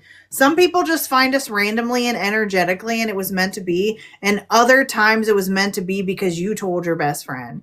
You told that coworker that you've seen going through a hard period of time. Well, maybe there's something going on that Jordan or Seven or Stephanie can figure out. I'll mention that I got a reading from Jordan once and she told me this, and that really sat with me. And maybe this person needs to hear that too. Word of mouth is so important. And all you have to do is go on, the books or the tubes or the grams or the TikTok and be like, I needed this. This person said this. It was amazing. It helped in this way. Yeah, I was going to add to what Seven said too about how she's not on a lot. As somebody who is on a lot and does very public readings all the time, I have an opposite problem where the way that I read, things can be so intimate that come out. People don't want to tell people about me. They want me to be their safe space. They don't want to share that. They don't want their family to know. They don't want to share it to their personal page. They want me to be this continual safe space for them. So either they don't share it or it's only to a very small group of people that they would be able to trust with that information. So I have a similar problem, but kind of the opposite is because of how I read and because of the things that can come up when you are a psychic medium, because things about your health, things about your loved ones, things about your very personal life. But I come with a warning. I have a don't ask, don't tell policy. And I will give you the highlight. There's something very crazy going on with your health right now. And it's very detail oriented and it has to do with your reproductive system. Are you okay with that being publicly online? Or would you rather book a one-on-one with me and we can go over it there? More times than not, people are like, hell no, tell me right now. And I will. And all that information is out there for the whole fucking public to have. So I understand part of it, but the other part is what we're talking about here. That's our livelihood, is that's why we do it. We do it to showcase. We do it to show the abilities that we have to be able to help more and more and more people. Not so we sit in this box of comfort all the time. My favorite two things, reading new people and reading skeptics. My favorite two things ever. That's me too. I love it. New people. Okay, my favorite thing is reading people who've never had a reading before, period. Yes. It doesn't matter what it is, because they're entering a whole world that they have known nothing about, that they had no idea what they were going to get out. And then two, skeptics. Yes. Me too. Because I don't know, so many people try to put themselves on such a linear path that they are limiting themselves to how many options they have for growth and self-awareness and self-discovery. Don't limit your options. Us Sagittarius, we don't. Life is a buffet. We're not limiting options. You shouldn't either. Yeah. Okay, back over to your website. Okay, so we're at 12th house. The 12th house, mental health, healing, and hidden patterns. So how does this differ from the wounded healer or just doing the basic, not that that's basic because it's totally not, but the one where it's if you've never had a reading before, book this one first. How does this one differ from those? So in the first one, we will touch we're going to go over everything. We're going to get to the 12th house, but the 12th house is a deep dive. It's not only how you were designed in your mental health realm, but also the straight tap to your subconscious, what's aspecting it, what future issues could come about, where you hide yourself, where you self-sabotage, where your enemies are hidden. All of these things come out in the 12th house. So the wheel covers everything, but it's a hit, hit, hit, hit. This is a deep dive into the unseen and hidden in your chart. That gave me chills. I have chills going up the back of my head right now. Woo! Okay. Next one. That's prepare. And I'm just going to say this right now. On that one, when we hit the wounds, when we hit the mental health, do not do this on your lunch break and then think you're going to be present at work. This is a day off. This is an after work situation. You have to sit with this stuff. Yeah. Because the next one is the Lilith. Mm-hmm. What are your shadows? Where are they whispering in the back of your mind? Where do you try to rebel? Where is your conflict with yourself? Like that background noise of like, I know the truth about the situation, but there's something stuck. This is where we talk about how to get you unstuck. So it's your voice in your head and not the shadows. So how does this one differ from the Wounded Healer with Chiron? Your Lilith placement is totally different. Okay. She's raw. She's dark. Your Chiron can be anything. Your Chiron could be light. She's all dark. Yeah, I think mine's in Scorpio. Yeah. No, wait. We should have the same. Yours should be in Capricorn. Maybe it is. I thought it was Scorpio, but I could be wrong. Which is your mental health house. Oh. Self-governance and having too much of it sometimes. I'm all right. Yeah, and sometimes these things will hit hard and you'll be like, I can hang with the energy. And some people can. Some people, when we talk about people, I'm built different. Yeah, everyone is. But then after that, we get into the elemental. And that's like kind of like the 4 platforms that you stand on of your construction. What are you missing? What do you have an abundance of? Are you overly emotional because you have a lot of water in your chart? Are you under emotional because you lack water in your chart?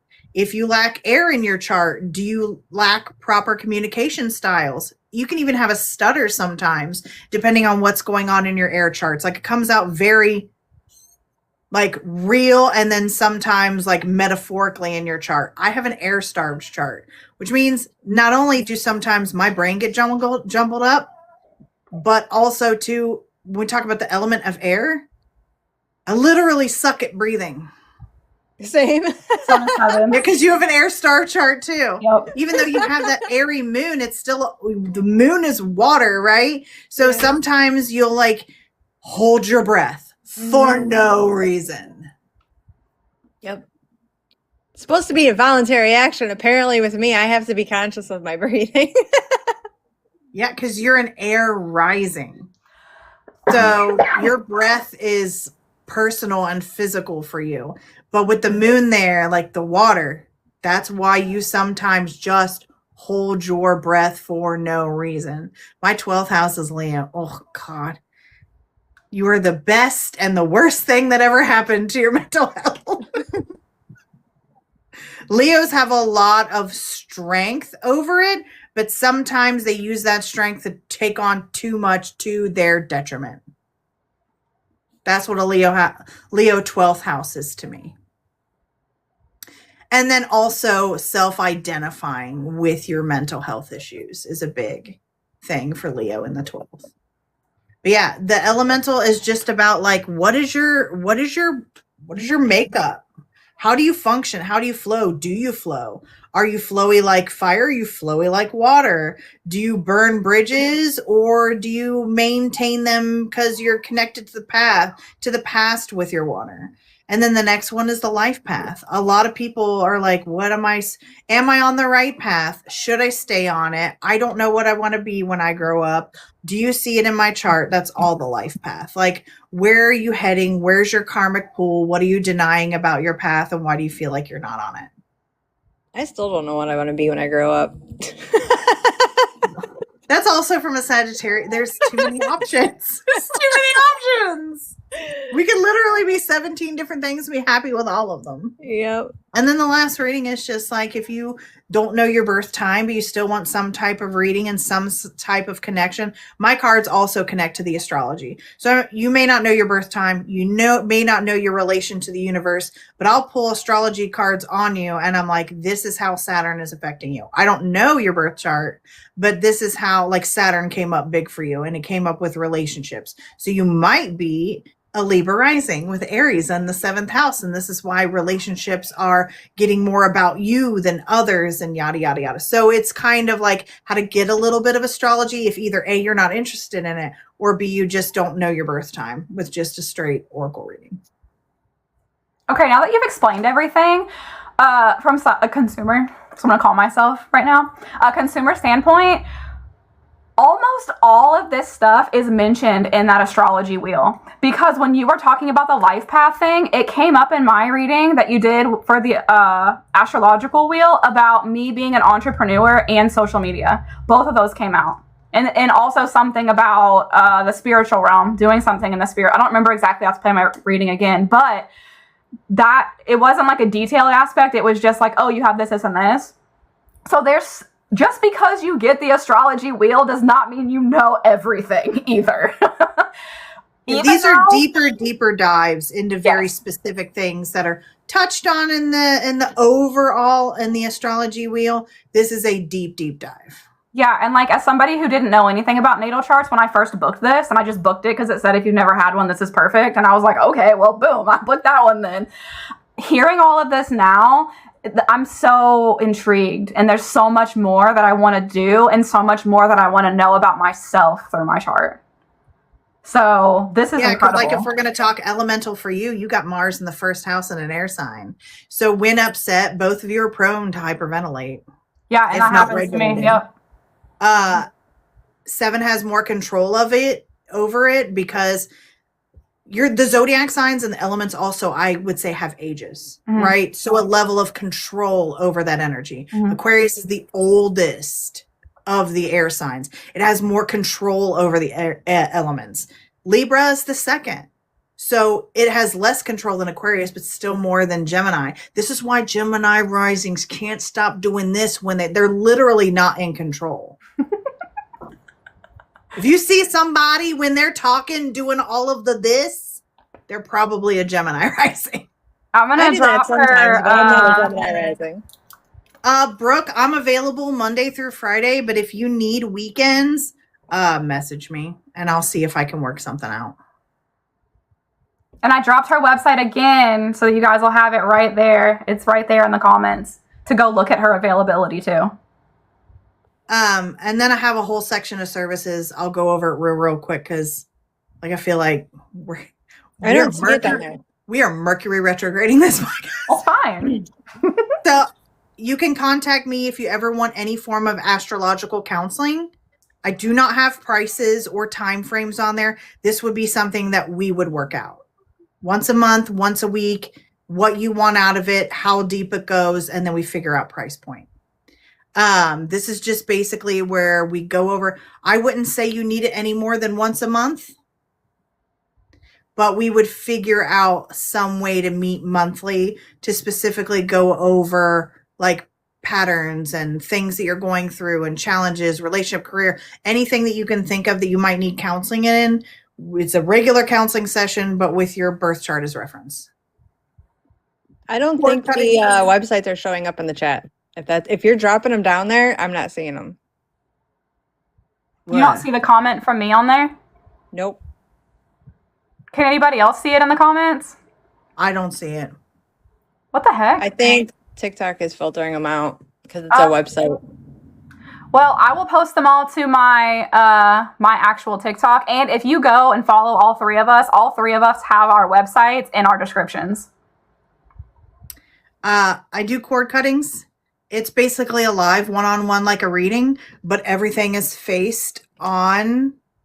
And then I talk you through what's happening during the cord cutting ceremony.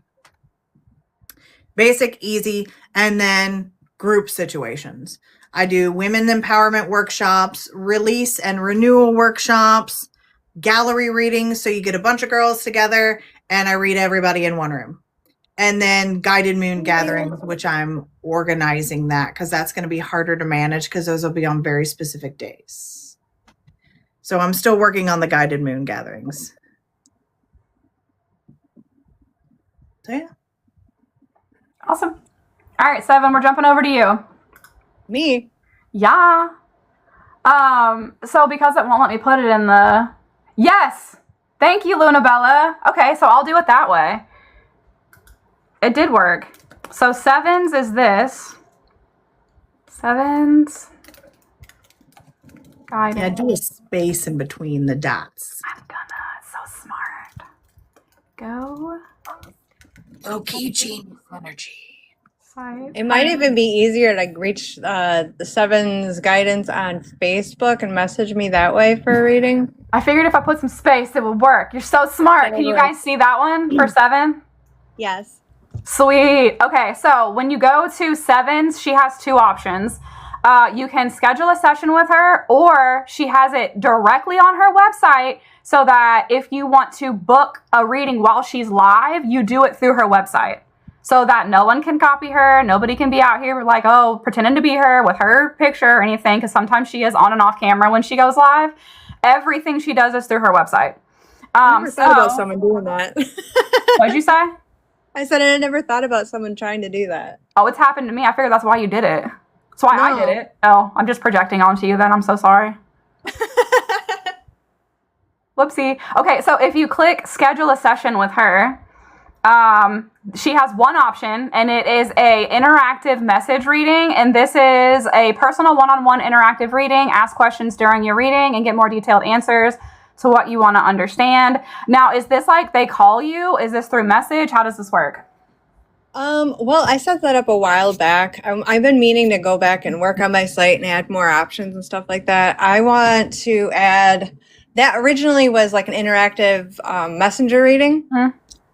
Which is fine, but I also find it easier to talk. So I want to set up certain times where it's easier for me to actually do like a voice one where we can go back and forth and I do the reading, kind of like how I do on live when we're live and stuff. So I want to add that in as an option as well. There's a bunch of tweaking I want to do to my stuff, but we can work it all out. If someone wants a reading, we'll figure it out. So you guys can either message her through her website that's right there, or you can message her directly through social media, and she'll help you with that. And then the social media live payment, I'm clicking it to make sure it still works. It does. It pulls up all her payment information so that when she's live, you guys can access her there as well too. Yeah, that originally was for like when I do like paid quick readings that are live, like the cheaper versions, they could easily do it that way instead of having to go to my page and find my, Mm-hmm. And she also has tarot classes coming soon. She's not going to tell you that, but it's on her website, so I'm going to shout it out because that's fucking exciting. I might have to do it. This is amazing. When you scroll down on here too, it has her certification and everything. That she has like board certification for being a certified tarot master, and then her full description and everything that she does is right here next to that too on her website. Also, her psychic services. She won't shout that out either. I will. She's very intuitive. She has had people come through during readings. She can channel. It's something she's growing and she's honing. So be aware that is something that could happen during your session, but I would never go into a session with the expectation. You don't ever want to put expectations on anybody for any sort of reading whatsoever. That's also something else I want to talk about. So whenever I personally have a reading done, I like to get a piece of paper and write down what I want out of that reading and keep it on my physical body.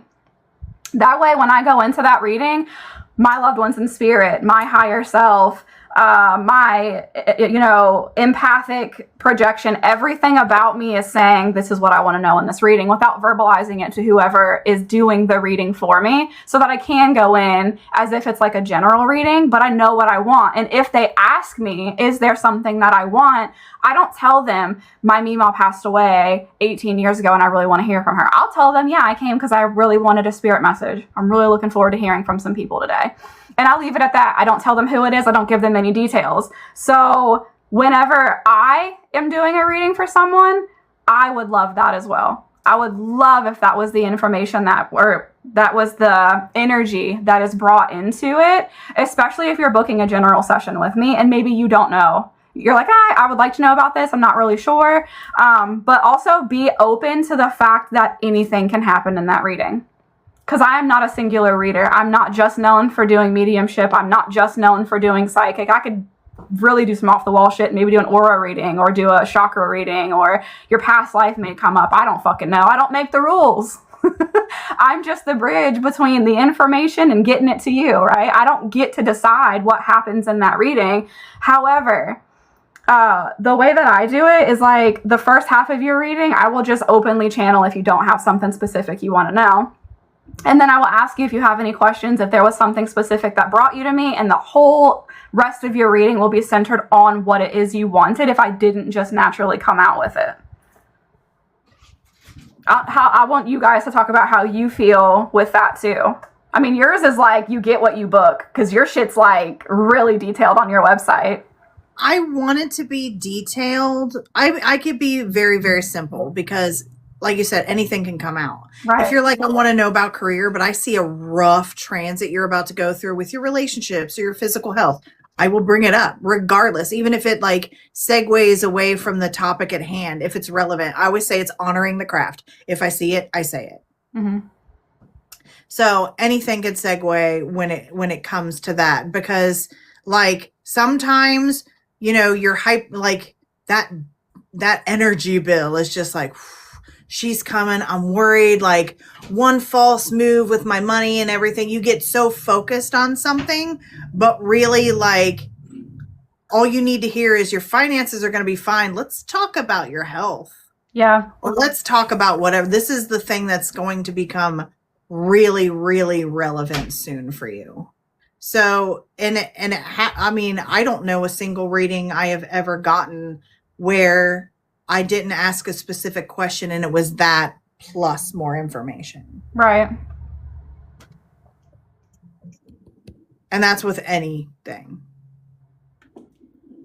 What about you, Seven? With me, whatever really needs to, I mean, yeah, ask a question. It'll probably, most likely it'll come up if it's, something that's bothering you or something's going on. My specialty though is finding the wounds and healing it and giving you the power to do that so you can move forward. And while I can see things that are going to happen, I would rather give you the power to decide what you want to happen, how you want it to go down. I can tell you what's most likely to happen, but I prefer to give the person the power. So are there like kinds of wounds that you see a lot? Like, can you give examples of that? If someone's like, what is she talking about? What wounds? Okay, well, let's see. God. There's like emotional pain. Situations and relationships with people tend to come up a lot. People who have losses that they can't get over, personal struggles, maybe addictions will come up, and how you're moving forward in life, stuff with family members, any sort of trauma, I recognize that as an energy.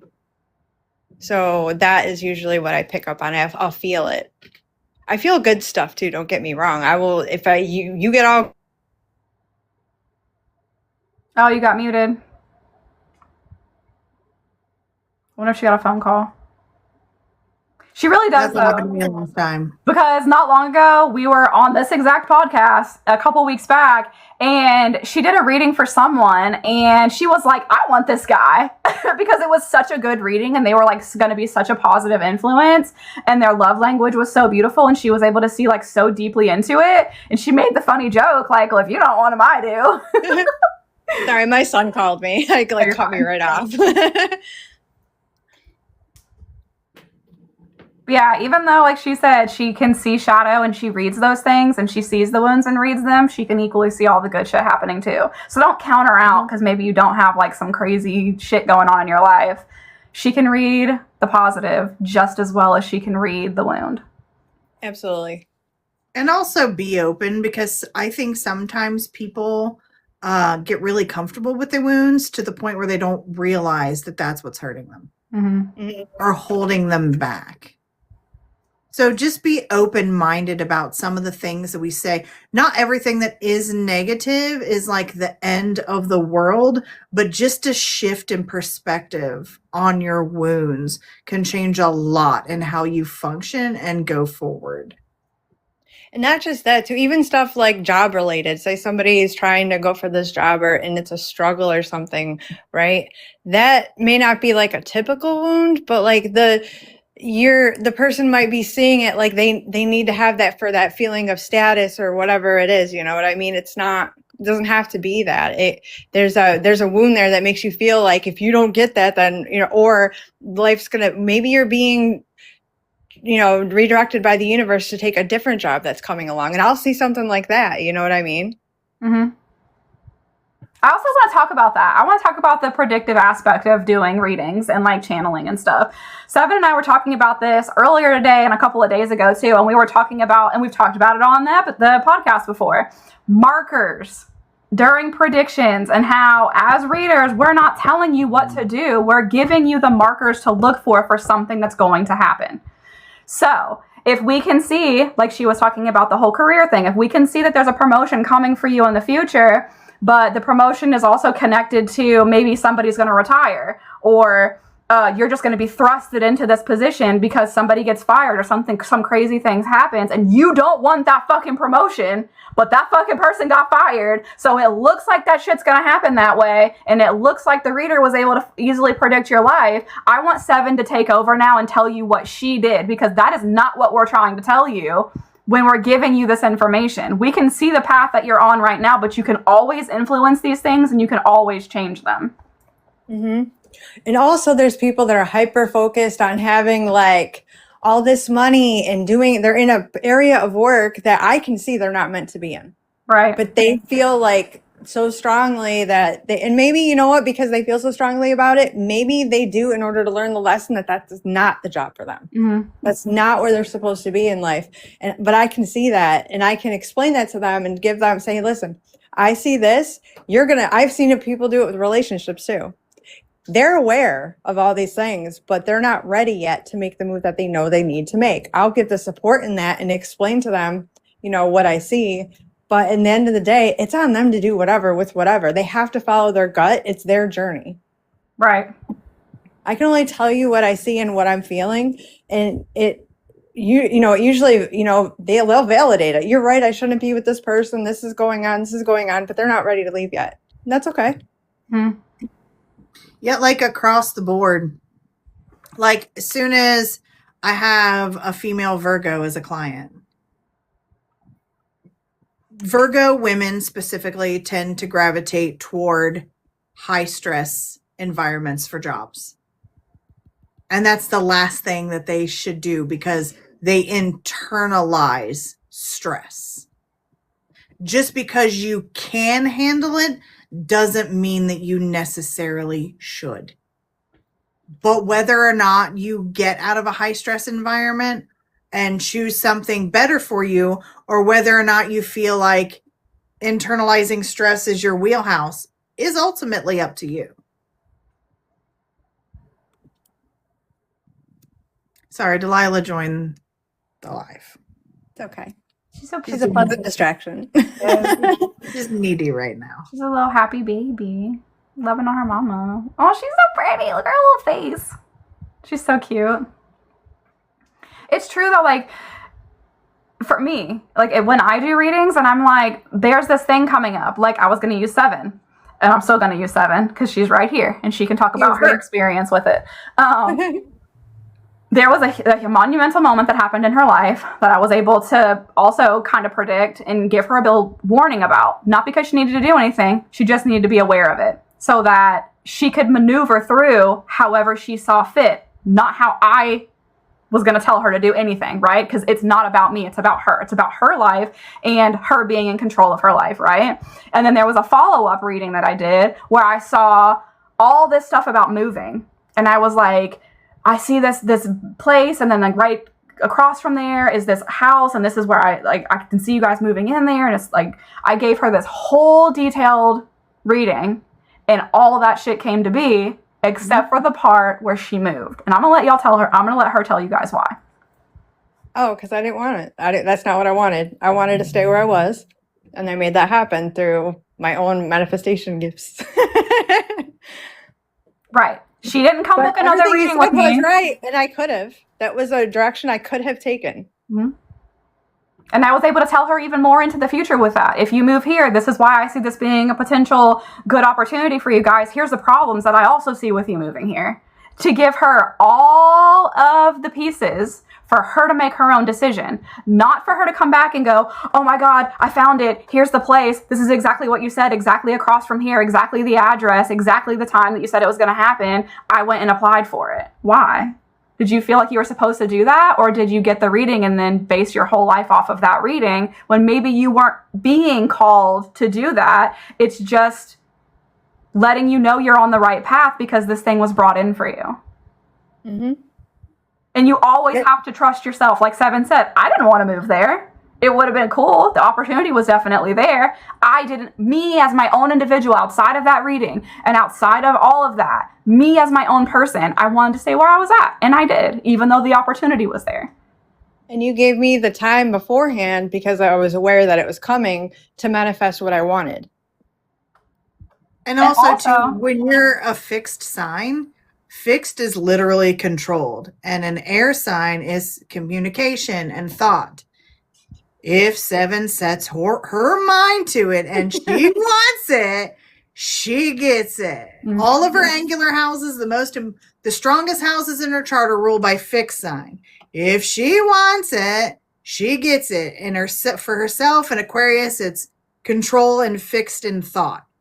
In relationships, it's fixed in feeling and steady feelings. In career, it's steady feelings. In, wherever in the major houses, if she wants things to be grounded, she'll find a way. She'll burn things up with Leo, consistent applied pressure. Mm-hmm. That's what happens. I have to really want it though, and really need it for it to follow through. Mm-hmm. I have to feel that shit. Yeah. Mm-hmm. The whole point of bringing that up for everyone watching, though, is to let you guys know we don't hold the power. As readers, we don't. We see things, we share with you what we saw to help give you more insight for you to make your own decision. At no point do we ever want to make decisions for you. It is not our life to live. Nope. So if you come back and you go, oh my God, Jordan, holy shit, everything you said happened the exact day you said it would, at the exact time. The exact guy you described was the guy that I talked to. It's the guy that I met. What do I do now? What do you want? Because you're going to be upset if you spend the money to book another session with me, and that's what I ask you. Because I at no point ever want to live your life for you. That wasn't the whole point of helping you and giving you all this information to get you to this point where you can be in control of your own life. Now, I may give you more insight and go, well, I can see all the paths here. There's the path where you do it, and there's these other two paths where you don't. Here's all the information for that, and here, now you can go make a decision based on all the more information that you got. But at no point am I ever going to be like, yeah, duh, bitch, because you were supposed to do that. I've never. And you should and if never you're somebody who gets anxiety about these types of readings where you're so worried, don't even come to us then. And they're very specific. People who are strong in modality is why you can't make decisions under very specific pressure. So like I said, 7, fixed, applied pressure to either thinking, feeling, passion, whatever it is. Applied pressure consistently. Mm-hmm. Jordan, Cardinal, starter energy. The cardinal signs start our seasons. So she's like, I want it. No one's going to give it to me. Mm-hmm. I have to go get it. Start. For me, I'm mutable. I could go either way. And then some signs specifically, even whether you're fixed, mutable, or cardinal, there are people that have to hit rock bottom in situations before there'll be movement. Taurus energy is stubborn for a reason. Taurus energy has to hit rock bottom with situations before it'll make a decision. Mm-hmm. So if you're like worried, like, well, I don't function that way. You're not designed to. Either you can shift or just understand your energy and let it do what it needs to do. Yeah, I have just as much people come to me and go, damn, I'm so glad you told me that was going to happen because I dodged a fucking bullet with that place. Like, I know you saw the move and I still feel the move, but I just know it wasn't that. And I'm so glad you gave me that information because that's the point, for you to have all the information to make your own decision.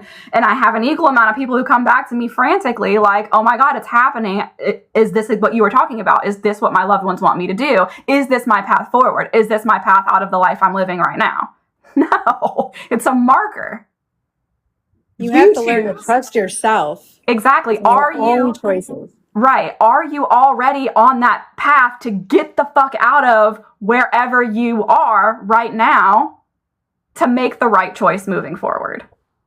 Not me tell you what to do, right? You have to trust yourself no matter what. People message me frantically. I'm like, you got to trust your intuition. What is your intuition saying? You're messaging me because your mind got in the way. The ego got in the way. The minute you did it for a reason. You did it because in the minute you did it, you trusted your intuition. Now you're second guessing everything. Your intuition is always right.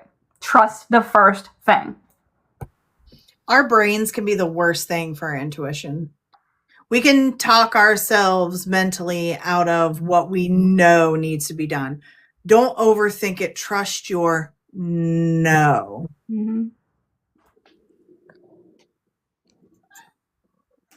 If you're afraid of something, I tell people this all the time. If you're afraid of something, beyond the whole like self-preservation aspect of fear, right? That's what it's meant for. People get lost in their head. Then, like Stephanie was saying, they'll talk themselves out of things, or they'll imagine all these, and that's what it is. It's imagine. It's not fact. It's not what's happening right now. All these possibilities that can happen in the future. That's good to a tiny extent, but that's where fear is. And fear will stop you from doing the best things for yourself. Yep. Because you're afraid of what if. Okay, well, what if things work out better than you could have thought? You know, what if, think on the more positive level. You have to align yourself with what feels right, not what your head's telling you could happen. Right. I mean, to an extent, yes, but that's Yeah. where you're, you know what I mean? Like, it's Yeah. hard to explain that. It's faith over fear. Faith that no matter what, it'll all work out. I forgot to pull up. Fear does nothing. I mean, don't get me wrong. It can keep you from like you look down a dark alley and you're like, bitch, I've seen this movie. Yeah. And fear is useful, but it's also harmful. How do you use it? And again, it's like, is it in the mind or is it in your body? Is it really your intuition that's telling you you're in danger, or is your mind trying to talk you out of changing because change is scary? Be scared and do that shit anyway. Trust yourself. Your mind, heart, and your soul should be in perfect alignment when you make a decision. Yep. And it And shouldn't be. also too, like that's how we get over our fears, right? If you have arachnophobia, like look at a spider until you're not scared, and then get closer to it and closer to it, touch it, hold it, whatever. Like you have to be in. It's like feeling is healing, hands down, and it doesn't matter if you're like trying to heal wounds, trying to heal whatever. If you're scared of stuff that you don't want to be scared with anymore, you have to sit in the fear the same way you have to sit in your feelings. Mm-hmm. I mean, spiders bite. One comes in my house, I'm killing it. I'm not going to try to be its friend. Sorry. I mean, yes, and spider bites tend to get infected. But like, well, a fear of flying, you're like, I really, really, really want to go to Italy and go on a vacation, but I'm scared to death of flying. So start by climbing up a ladder and then coming back down, and then get on a Ferris wheel and go even higher, right? There are ways to condition yourself. This is still a feeling. You are still in control of feelings. And if you don't have control of feelings, you can develop that control. No, spiders are sweet. Well, wait now, because have you seen those cute little jumping spiders you can have as Yes. pets? And the little, oh my God, those are so cute. Some spiders are cute, but yeah, in general, even if not like venomous or like huge fangs or whatever, I mean, it is still a bite. Bites get infected. Mm-hmm. Spider bites can get infected. As long as it's like not by my kid, I'm a paper and a cup, take it outside person. If it's by my kid though, you chose death. I name mine. I name the stink bugs that get in my house. I kill those immediately. I can't deal with those. I just take it, unless it's like a serious threat to one of my children, I just take it back outside. My child's just getting home, so I'm going to meet myself for a second. Okay. I forgot to pull up my website, so I'm doing that right now so I can go over that with everybody too. Peaches. I used to have two snakes. One I named her Fluffy, and the other one was named Aries That's after awesome. the God of War. I've had a lot of animals. I've never had a snake though. I gotta tell you the story about the bird I have right now too. I'm the proud owner of a bird now, and I love him. He's very sassy. I'm sure at some point he will make a grand debut on this podcast, but he and I need to be friendlier with each other. before I do that. Do I? I technically am a bird owner. You are very much a bird owner. I forgot that chickens are technically birds. Yep. So I was like, I would never have a bird as a pet. And I'm like, I have 30 of them. Yeah. So yeah. The one I have is very vocal. He talks a lot. Wait, everyone's heard Rooster Cogburn. I know.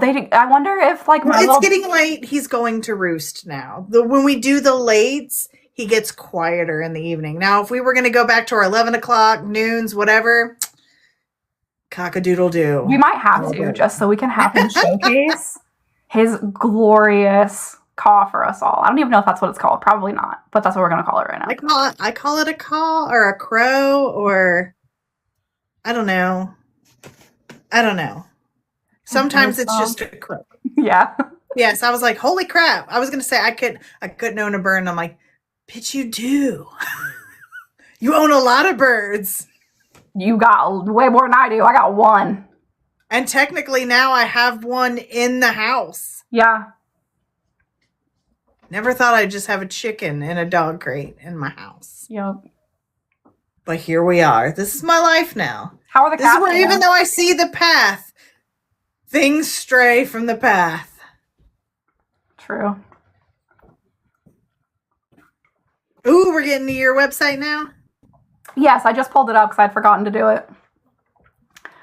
All right. Luna Bella is moving us along. She is. She's like, hey. I have 6 dogs and 4 cats and 1 snake. I have 2 dogs, 2 cats, and a bird. I have 3 cats, 1 dog, 30 chickens. Yeah, you take the cake. The 30 chickens is crazy. And when she says chickens, they're not just chickens. She has like hella different kinds of birds. Rhode Island Reds, Buff Orpingtons, Plymouth Barred Rocks, Cornish Crosses soon. And then I'm thinking about getting me a Jersey Giant or 2. Those chickens get to like this tall. Like they're huge. I'm like, what's 1 more, 2 more chickens? Right? That's my problem. I'm like, what's 1 more? I already have a farm. Fuck it. I have enough land. Fuck it. What's 1 more? Everyone's like, I have a diva cat and then I have another cat. I have a feeling I might have a dog in the future. Okay, but is your other cat a love bug? Because I have a diva cat and a love bug. I just have my puppy, but I want a farm of animals. You're going to have that at some point, probably. 3 cats, happy with the number, considering I had oh my gosh, you had 11 cats? I'm going to have to chat with you about chickens. We have problems with all our chickens in the spring. You're getting a chicken message. Okay. Let's talk chickens. Right? What the cluck did I miss?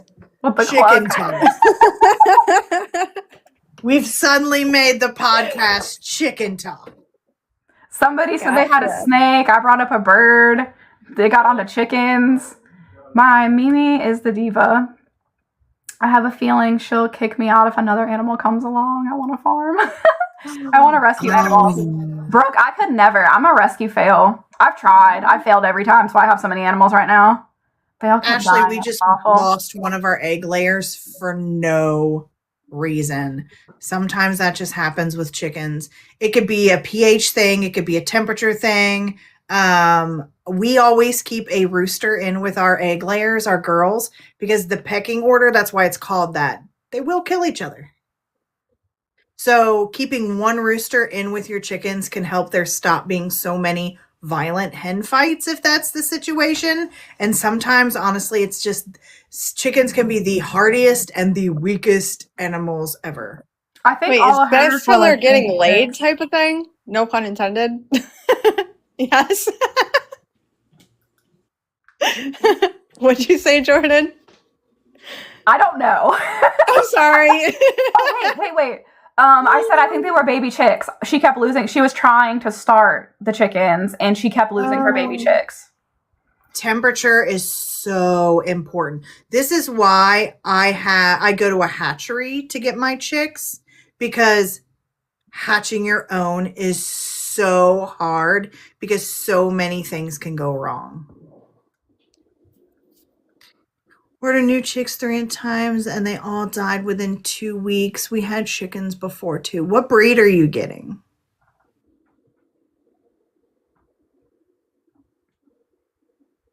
So you have to get 2 thermometers, put one on the side of the brooder and one underneath like whatever shavings you put down on the bottom. The temperature needs to be consistent throughout because you have to remember heat rises.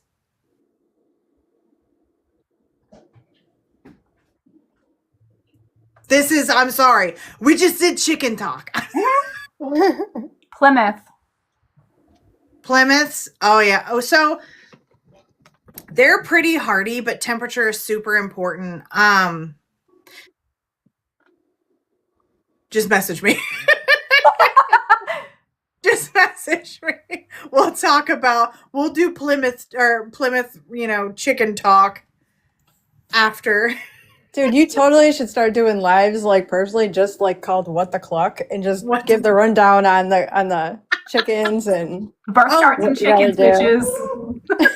There's also a group on the Book of Faces that you can join that also has a ton of people giving tips out. It's called Backyard Chickens. Oh, cool. When you message me, I will also send you the link to that. What the Cluck. That's pretty I love it. I was gonna wear my chicken sweater today. It's like it says I raise tiny dinosaurs. Damn, missed opportunity. You gotta wear it next time if you feel like it. Well, I mean, next week we're supposed to interpret dreams. I feel like. Oh my gosh, I'm so excited about that. Yes, you gotta shout that out at the end because I almost forgot. We did shout it out on our last one. Yeah, you guys, everybody is having insane dreams right now. Crazy visuals. Jumbled up emotions behind all of it. We want to help you help yourself interpret your dreams. Message us all your crazy dreams. We're reading them anonymously next week on Sunday and interpreting your dreams. Having a lot of babies and milk coming in. Ooh, that's really good. Boy. Pregnancy dreams, baby delivery dreams, and nursing dreams are all really good. My dreams are like so deep. Yes, send us all the juicy details. We're not going to say your name. Crazy. I'm putting 7 of my own crazy ass fucking dreams in there, y'all. So buckle up. Because when I tell you this shit doesn't make sense, I mean this shit doesn't make sense. I'm literally waking up and voice noting these fucking things to myself because I'm like, that. I don't know what words to put to that face, but that's how I feel when I wake up. My youngest told me that he keeps having what he calls hours of dreams, but he only remembers small clips. Mm-hmm. And I was like, well, what do you remember on your last one? And he said, Colonel Sanders and Rooster Cogburn, which are 2 roosters, chasing you through the house. What the clock? Yeah, what the clock? That just goes way too well. Mine are always talking to people from my past or people I haven't talked to in a while. Send it in. Send it in. We'll do it for you. Brooke, you were here for the Mercury retrograde. I done told y'all about the past. Mm-hmm. A lot of relationship dreams. Yep. I can't wait. I mean, my dreams just don't fucking make sense. It's like I'm doing shit in the dreams that I would never actually do. Like fucking buying McDonald's. I would never do that. But in the fucking dream, I'm in the drive-thru and I'm aware in the dream that I'm in the McDonald's drive-thru and I'm just going to drive past the order thing because I don't know why I'm there or how I got there. And I know why I don't want to buy. You went on that McDonald's rant out of nowhere the other day when we were talking? Yes! About people in I haven't been remembering my dream. And this is a first for me. Oh, shit. Well, that's important, too. If it's the opposite for you right now, equally as important. Mention that for next week.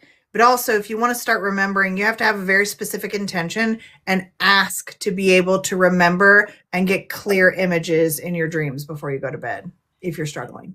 Do any of you talk to yourselves in your dreams about your own dream as it's happening? I did in the McDonald's dream. I'm like, bitch, why are we here? Like, I had like this aerial view of me in the car. And then when I was back in my body in the car, I was like, this makes no sense. I would never actually be here. I don't want to order anything from here. I'm just going to dip when I get to the part where I can order. I don't even know how I got here. And it was like this I got dropped in somehow in this dream. It made no sense. And then it continued to make even less sense later on in the dream.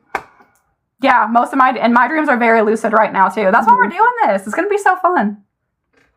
It's the perfect timing. Right? All right, if one of you guys wants to pull up my website so I can like answer questions you guys have about it. My phone died after 3 days of baby dreams. Paul had one. Wild. Oh. See, man, send them in. Especially you and your partner are having similar dreams. Send them in. But, so when you first visit Jordan's site, you will see home, virtual appointments, Akashic video DMs, and more, which is virtual appointments and what to expect. So you can book a reading, social media live queue. So what she said about making sure nobody's taking her face in her spotlight by using her website to make sure that you're booking her for your reading. So she's got built-in security. So since we're talking about virtual appointments, what are your options and what do you need people to know about exactly what you do and what they can say to you to get the most out of a reading with you? Okay, so when you click on book a reading, it takes you to my like virtual appointments because everything I do is online. I don't do anything in person yet. And when you click on that, there are how many? 1, 2, 3, 4 different options to book with me. If you're in like a pinch and you need something really quick or something usually same day, you can do the 3-question mini text reading because I can almost always message you right back unless I'm in another reading. So even if you book that one and you book it for like 6 p.m., I may message you at 4 if I have the time earlier. And if I start getting busier in the evening and I can give you my time earlier than that one, I will. If not, you'll hear from me right at your booking time. But usually I have those set to same day. Unless I'm already completely booked out for that day, you should be able to do those with me. Now, when do I do readings? I only do them Tuesday evening, Wednesday morning, and Thursday evening because I am on social media so much and I have my own life and my kiddos and my husband and trying to balance all of this out. Then there is a 30-minute reading option. Now, in my 30-minute and my hour, these are kind of like general readings. Anything can come up. Whether it's mediumship, psychic connection, past life, like I was saying with the aura readings and the chakra readings, those typically don't because I am someone who has had a lot of physical health and mental health ailments in my own life. So that is something that comes up a lot in a lot of readings that I do. Also trauma with family, trauma from the past, trauma you're still carrying that is causing physical ailment in your body. Also something I hone in on and something that comes up a lot in readings. The other thing that comes up a lot when you book with me is mediumship. If there's someone who wants to communicate with you, and it's not always a someone, sometimes it's an animal. And even if it is a someone, maybe it's somebody you went to high school with, you totally forgot about, and they didn't forget, and they show up, and it's not to make you feel bad. They're just like, hey, I'm still here. I remember when we went and da-da-da together. And they will come forward with something that is like undeniable evidence, like, holy shit, I know who that is. And sometimes in the readings too, it's so much information that maybe you can't remember who that person is. That's why you should always record. And it's also why I take notes. I take notes of all the like big things, all the highlight things, and I send you a copy of those notes after your reading in case maybe I didn't record or you didn't want to record or whatever. You take your own notes, I take notes and record your sessions because again, so much can come through. Now, in my sessions, whether you book the 30-minute or the hour, if you book the 30-minute for the first 15 minutes, I'm going on a roll. We're talking about health, we're talking about work, we're talking about finances, we're talking about love, we're talking about mediumship, we're talking about everything. And that's kind of like a crammed in session because I will talk the whole first 15 minutes and then I'll open the floor to if there was something you specifically booked your reading about that I didn't already touch on, which is why I was saying when I do go get readings, I put a piece of paper in my pocket for what I want them to channel because more times than not, they'll pick up on it anyway and it'll already be answered before I have to ask a question. I would say though, if you want like very detailed, super duper interactive reading, go for the hour one because that's more time that we have together. And I can still do my rant in the 15-20 minutes. And then there's 30 to 40 minutes at the end where you can ask even more questions and you can get even more detailed. I will say though, I prefer it if, like, say, maybe there's something else with career that I didn't touch on and you want to know more about it. Ask me if there's anything else about your career coming through and I will go deeper into it. And then if I get to a point where I'm like, okay, I'm not really getting anything else organically, do you have something very specific you want to know? At that point, ask me. But please don't ever lead a reading with, you know, if it was me and I go, my Meemaw passed away 18 years ago, I really need to talk to her. You gave me too much information and now I don't feel that organic connection and I feel like I have to perform at that point. And it changes the energy between me as your reader and being able to help you as the client. So if you can just do it by topic, like if you want medium or you want health or you want career or you want finances or you want me to remote view some shit you lost and you can't figure it out. I've done that for people too. Or if someone's like, I feel like, you know, my loved one would have left something to me in their will, but I've been unable to access it. Can you get anything about that? I've been able to do that too. I've been able to work on cold cases. I mean, there's so much that can come up in any of these readings, but typically you're guaranteed in any of these for me to at least cover health, your loved ones, and something else personal to your life, like personal to you as your own individual. Now, other people will always come up in your readings too when I channel because you carry more than just yourself with you. So maybe your mom comes up in your reading or your husband comes up or your child comes up. But I can usually differentiate between the energy of who I'm channeling it for. And I will ask you, are you concerned about boy child? Do you have a son? And usually it's yes. And then do you want more information? Do you want me to share with you what I got about that? It's usually yes. And then I can go into that too. But always remember that these readings are for you. So if something does come up and maybe you do have a very distant relationship and maybe you don't want to know that, you're never going to hurt my feelings by saying, I do have a son, but that's not what I booked this reading for. You're never going to hurt my feelings. We're just going to move on to the next thing. And then I can ask you, what else can I help you with? You know? But it's important for you guys to know that all of this is for you, right? I want you to walk away feeling so much lighter, so much better, having so much better of an understanding of yourself and also the connection that you have with your loved ones. Because I'm giving you markers. Hey, pay attention. This is how they're communicating with you. They're going to tell you this, that, and the third. Listen to the radio. Watch out for these signs. Pay attention to these numbers. Things will come up that is your way to know beyond the shadow of a doubt they are with you. So you don't always have to come back to me to know if they're around. You'll know because they'll tell you during that reading.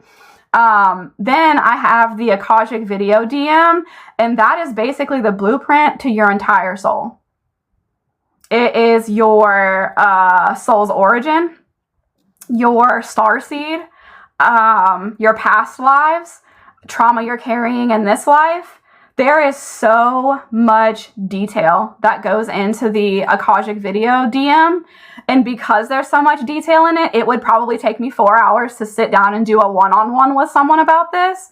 So I have this as my own pre-recorded video. So you book it, and then I have a list of like 20 some odd questions if you can't think of anything to ask. Like you just want to know something, you're not really sure what, that you can send in, that you can ask. And I also just have like a general, if you don't ever ask me questions and I reach out to you and you confirm that you didn't have any questions for me, you'll get a general version, which is your past lives. I'll usually go over 2 or 3. It is your starseed origin. I know there's more. I can't think of what it is. I have to pull this up off the top of my head. Your spiritual path, life challenges, career and finances, and relationships. Those are the main ones because those are usually like, if I was going to book an Akashic record reading, that's what I would want to know from it. So if you come to me and you're like, I just want a general and just kind of see what comes up in my Akashic, that's what you're going to get from me. And if you go to book an Akashic Records for her and you want to browse like what it does, how deep you can go, and for those questions, that list of questions that she just mentioned, it's right up at the top where it just says Akashic Video DMs. It gives it all out. So if you can't come up with your own questions, which when I did this with Jordan, that's what I did. Like, because I had no idea what I was getting into with the Akashic Record. So I just went through her list of questions and I'm like, those are things I would absolutely love to know. So I chose all of my questions from her list. Also, whenever you click book a reading and the virtual appointments comes up, there are two options there. So there's one that says appointments, and then right next to it, there's another tab that says classes and events. If you click on that one, I do offer group readings. You can book these for any time. I book these one Saturday a month, though. If you want to book something like it's spooky Halloween, me and my whole family want crazy ass readings from this girl, I will do it. If you want to do it and you want to book something because someone passed away and you want to do an event for the family, I will do that. Just because that's the availability that I have listed doesn't mean that that's the only availability that I ever have. That's just kind of like my public. Nobody knows me. Somebody wants to book a group reading. They're going to try to work this into their girls' trip or a family trip or something. I will, however, if I can fit it into my schedule, try and make time for something outside of what my availability is for that group reading. And then I also have emergency readings. They're called same-day readings on here, and they are double the price of what just that regular session would be, because this basically means I'm dropping everything right now, no matter what I'm doing, to get to you to do this reading for you right now because something is going on and you need help. Just throwing it out there. It might be cool if we could offer some kind of like combo platter reading from the three of us. Mm-hmm. I know we've talked about it before, but I was just throwing it out there as a possibility that we could do. I don't know how we'd go about it, but yeah, I want to add some more. So I will be doing that. I don't know if I'm going to do it during retrograde because I don't know about that, but I will be adding like I live dangerously. Come on. Girl, I have been. Shit. I don't know about this one though. Maybe. I want to add aura readings, chakra readings, past life readings outside of getting the Akashic Record, because the Akashic Record can be a lot. That's also why I record it and send it to you, because it is so much fucking information. You're going to want to watch it over and over and over again. It's how your past lives tie into this life. It's trauma that you've carried. It's like relationships you've had, connections to people that are karmic for you, that are in this life with you again, and the lesson that is to be learned from that connection, so you can either heal it or understand it or whatever. If there's some kind of soulmate connection there, I mean, so much comes up in an Akashic Record reading. That's why I love what she said about make sure you know what you want to know out of this reading, because it is so much information. And this isn't even like one of those where it's like one and done. Maybe you book it and you have a series of questions, and that brings on a whole nother series of questions, and you want to get another one or a different one, or you want to book a different session because holy shit, what the fuck? That's so crazy that all that just came out, right? So you can do that too. The Akashic Record isn't like you book it one time and you have the whole blueprint of your life. It is completely centered on the information you want to access from your Akashic Record. Rachel asks, can you get more than one Akashic Record reading? Yes. You absolutely can. Like if you go in there and maybe you want to know specifically about past life trauma connected to career or connected to your love life, and am I struggling in my love life because there was trauma from a past life, or am I on the right, career path that aligns with my soul purpose? And that's your first reading, and then you want to come back and flip it to a different kind of reading, and you want to ask different questions for a different one, yes, you absolutely can. Accessing your Akashic Records will always be about you. It'll always be for you. I would even recommend, beyond what I even have listed as questions, going and watching, people on YouTube talk about Akashic Record readings they either did or they got, because you may be inspired to ask a totally different question outside of just the 25. I don't want to call them generic because they're really not, because they're like my go-tos. But even outside of like my own thought process with accessing Akashic Records, and I can still do that for you. I can still answer those questions for you. But knowledge is power, and the more you know. But yes, you absolutely can get more than one Akashic Record reading. I'm trying to see if there's anything else I missed on here. I have the what to expect section. Oh, that's right. I do. So as soon as you go to my website, over in the top left, there's these little 3 bars. If you click that, and you've never had a reading and you have no idea who I even am or anything at all, if you click that, there is an entire page dedicated to readings with me and how they work. And I'll just quickly read through it for you guys. It says, during your scheduled session, Jordan will call you promptly at the appointed time. She begins each reading by emphasizing that you remain in full control of the information you wish to explore. Jordan connects directly with you on a personal level, providing insights into a wide range of life areas, including health, education, family, love, relationship, grief, healing, trauma, loss, spirit communication, marriage, children, career, finances, and any other topics relevant to your journey. To support your experience, Jordan takes detailed notes throughout the session based on the topics discussed and will text you a copy of these notes afterwards. You are always encouraged to record the session as a variety of subjects may arise. For the most accurate and authentic reading, Jordan prefers to receive no prior information about you beyond your name, email, and phone number. Please refrain from sharing personal details until they naturally arise during the session. Towards the end of your reading, Jordan dedicates time specifically for your questions, ensuring any areas are not organically covered can be addressed. If you have additional inquiries, please keep them focused on the relevant topic. For example, if you are seeking spirit communication, simply let her know that you would like messages from spirit rather than providing a specific name or details up front. If you have any further questions about how readings work or the process in general, please feel free to message Jordan directly. She is happy to assist. I wrote all that myself about myself, just so you guys know. But yes, that's exactly how a reading works with me. You guys are in complete control of everything that happens in those readings. And again, I'm going to say it a million times while I'm red in the face, not till I'm red in the face. You're never going to hurt my feelings because you don't want to communicate with someone in spirit, or because you don't want to cover a topic, or because I said something that, hit a nerve. It's not about me. It's about you every single time. And I want you guys in booking these readings, if you do, to walk away feeling empowered, feeling lighter. I don't want it to be like you sit there and you overanalyze everything for days and weeks and months. And like, is this what she meant? Is that who she was talking about? I want it to be peaceful. I want it to feel like love whenever you guys are receiving those messages. And sometimes information may not be relevant immediately. Yes. Yeah. And that's for any reading. You're like, she said the weirdest shit. And then you like backlog it.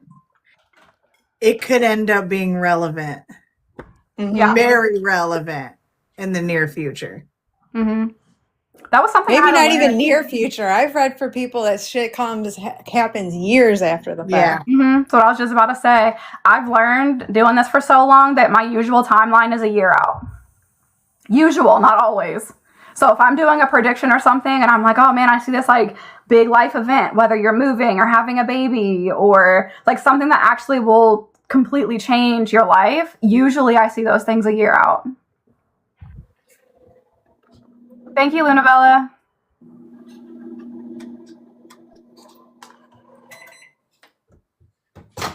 Jordan, are you able to speak in Spanish? No. Muy poquito español. I can understand more than I can speak. Yes, so that's what I was about to say. I have attempted. I'm not fluent, but I can understand a lot more than I can say. Lunabella, look at her just out here promoting. Yeah, she's the bomb. Oh, also, before I forget, it's worth mentioning before we all forget that we are offering a reading once we get to a certain amount of viewers on YouTube. Are we close? Where we're pretty close. Once we hit 50 subs right here, we're doing a live raffle. All the names that are subs are going into that raffle. And it's going to be chosen at random. We're literally going to hold up a wheel. All the names will be in there. We're going to hit boom. And whoever it picks is who wins. Literally a reading from all three of us at the same time. So, I mean, if you want to make this happen faster, you just tell people, have them, or just create multiple accounts. I've got a few YouTube myself, but it doesn't feel right to do it myself. So, you just win. You're the winner of the reading from the three of us. Like, it's me, I win. Do me. She's actually like scarily good at reading herself, for real. The self-awareness is there. Masters of introspection. Yes, you, Seven. You're incredible at reading yourself. It's a rare thing for you to ask me for some insight because you're like, usually you're dead on about reading yourself. Yeah. Oh, thanks, Lunabella. Okay, do you guys have any questions, like based on anything that we said about booking readings with us or how readings work or, I don't know, anything at all that you guys want to know about the process? It doesn't even have to be about us. It could be like about readings and readers in general. We have covered this topic in another episode, but I wanted to do like a refresher and really do a deep dive, especially because we've been working on ourselves and working on our website since we launched our podcast.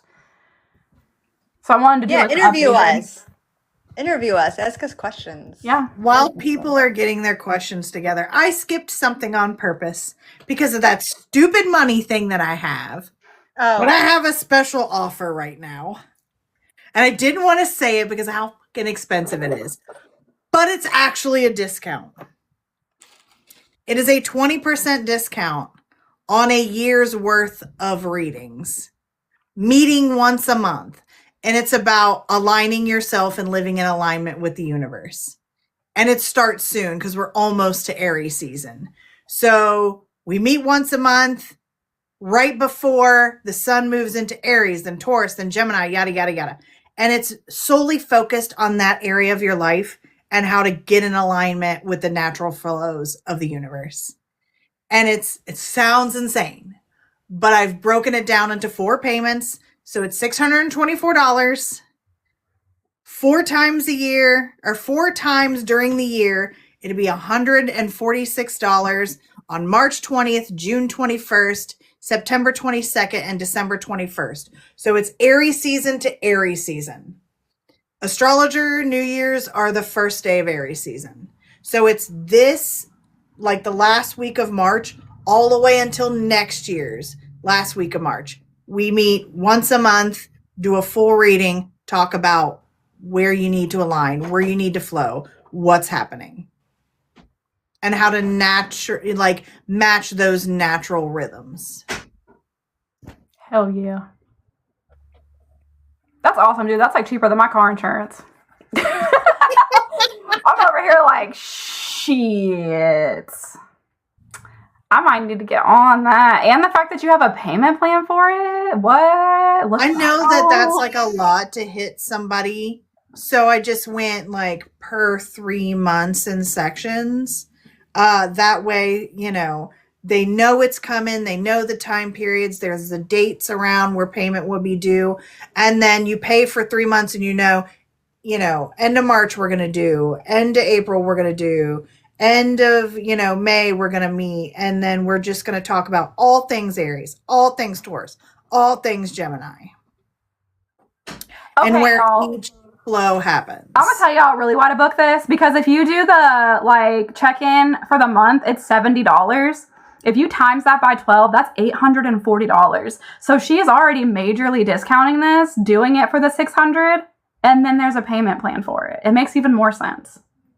See, I'm a numbers girly. I'm like, how much money? Holy shit. Okay, bitch. I'm saving a lot of money doing it this way. So, yeah. And that's kind of what I wanted because it's not like a full overview. It is literally a hyper focus on like what the universe is telling you to do with your life and where now. Right. We all got to get into living in alignment. Mm-hmm. And then honestly, like where to live, like if there's an alignment that you're already part of that you want to break, how to break it.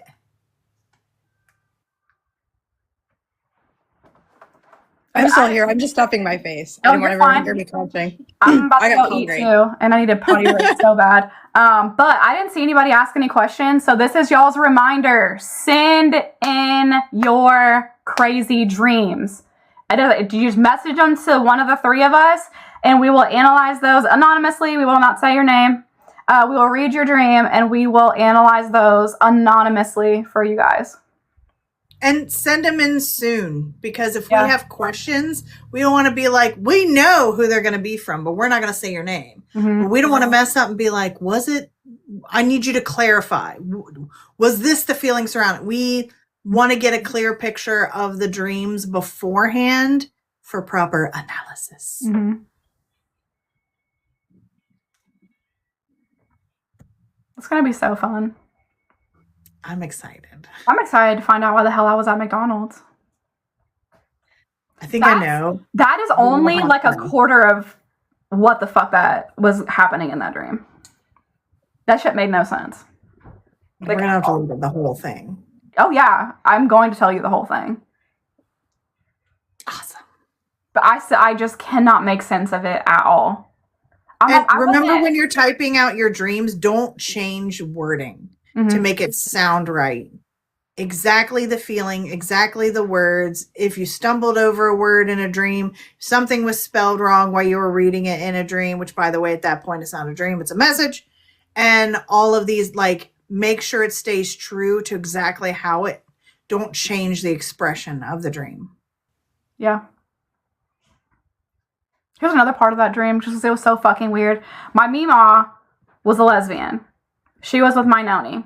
In the dream, her and my Noni were in the dream. They, however, showed up as a gay male couple of these two guys I went to high school with that were like, we don't want to be gay. We want to be with you. And I was like, how much more fucked up can this dream get? Because you're my Meemaw.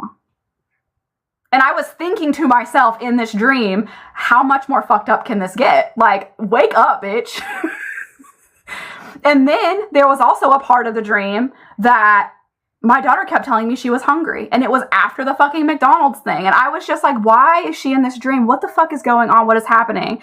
And I was in this house, but every room in this house was a new house. And none of it made any sense. So yeah, that's the type of shit I'll be bringing to the table. So y'all do better than that. I'm not even touching that dream. Let's just put it in the filing cabinet under. It was fucked up. Okay. Yeah, it was, and I was just like, bitch, you could have came. I talk to you every day. Every day, me and you talk. Me and my Meemaw. She's my homie in spirit. Well, I talk to you every day. Why did you do that? And why them? I never needed to see them that way. I don't even know where they're at in life. It was your brain. I've never even thought of them beyond graduating high school. I didn't even have an interaction where I saw one of their profiles on Facebook. Where the fuck did any of that come from? That's type shit's happening. That's why I told y'all. None of this shit makes any sense, and I promise you what you're dreaming isn't any fucking weird of what's going on in my weird ass dreams at night. And like, was that dream even about me, or was it about somebody around me who's maybe like struggling with their sexuality who is a man? I had so many fucking questions when I woke up from that dream. Well, you have to look at the masking quality of that, right? Yeah. The feminine expression versus the masculine expression. We get into that during the episode. But the point is, that's why it's so important to help people decode stuff. There is very, very, very, very, very real purpose to the images that you're seeing and what you're feeling and what you're dreaming right now. It's just muddled by an absolute overload subconscious dump caused by this retrograde. Yeah, even like, we're here to help you. In the dream, I kept thinking, like, I didn't know you guys very well in high school. I had a class with one of you. You were really quiet and shy. Neither one of my grandmas were quiet or shy. How the fuck does any of... I was, like, psychoanalyzing shit in the dream, and then I was waking up from the dream, analyzing it even more, and, like, nothing that I just dreamed made sense in reality. No one was who they were supposed to be. Nobody was acting the way that they did before. I don't know these people as adults now. This shit makes no sense. It was. You just answered yourself. What you just said, you just answered yourself. That's you trying to process in your waking life. People, why is this bothering me? Why? And you're analyzing it. It's basically you saying that you're analyzing all these people in your waking life. You can't make sense of it. You keep trying to make sense of things and you can't. You're not supposed to. They have no connection to you. Just like those two boys. They had no connection to you. So what's the connection to them supposing to be my Meemaw and Noni in the dream? People that I love and like am safe with. Maybe they're the ones that were helping you work through the message. They're your safe space. And it's the energy you know and the energy you don't know. And just because it's energy you don't know doesn't mean that you have to figure it out. Oh, true. I'm going to go back to eating my chips now. I don't know. All my dreams have been like that. That's how that's like a continuation of the McDonald's dream. I literally left McDonald's, drove through there, drove to the house, and then went inside, and there was my Meemaw and Noni but as gay dudes that I went to high school with that aren't actually gay. It was a thing. There's a lot of metaphors that could be worked out between that. That's why we need like the whole situation lined up for us and all of our brains working together. Yeah, definitely.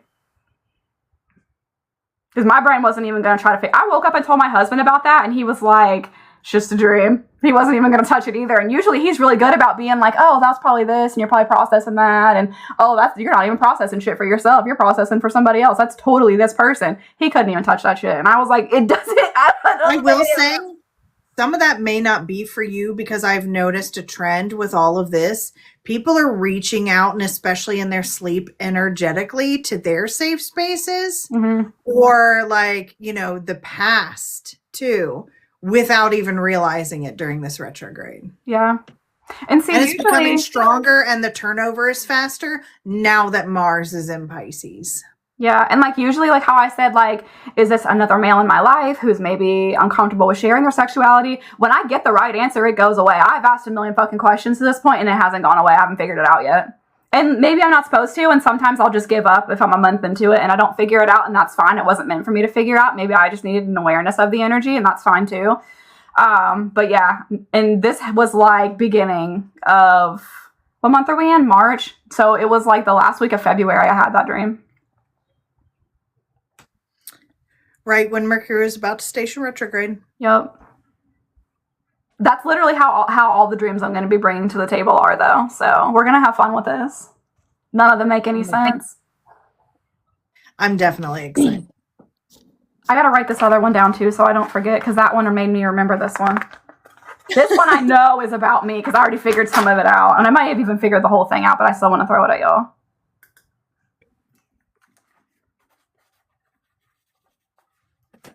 Let me give you the bullet points. God.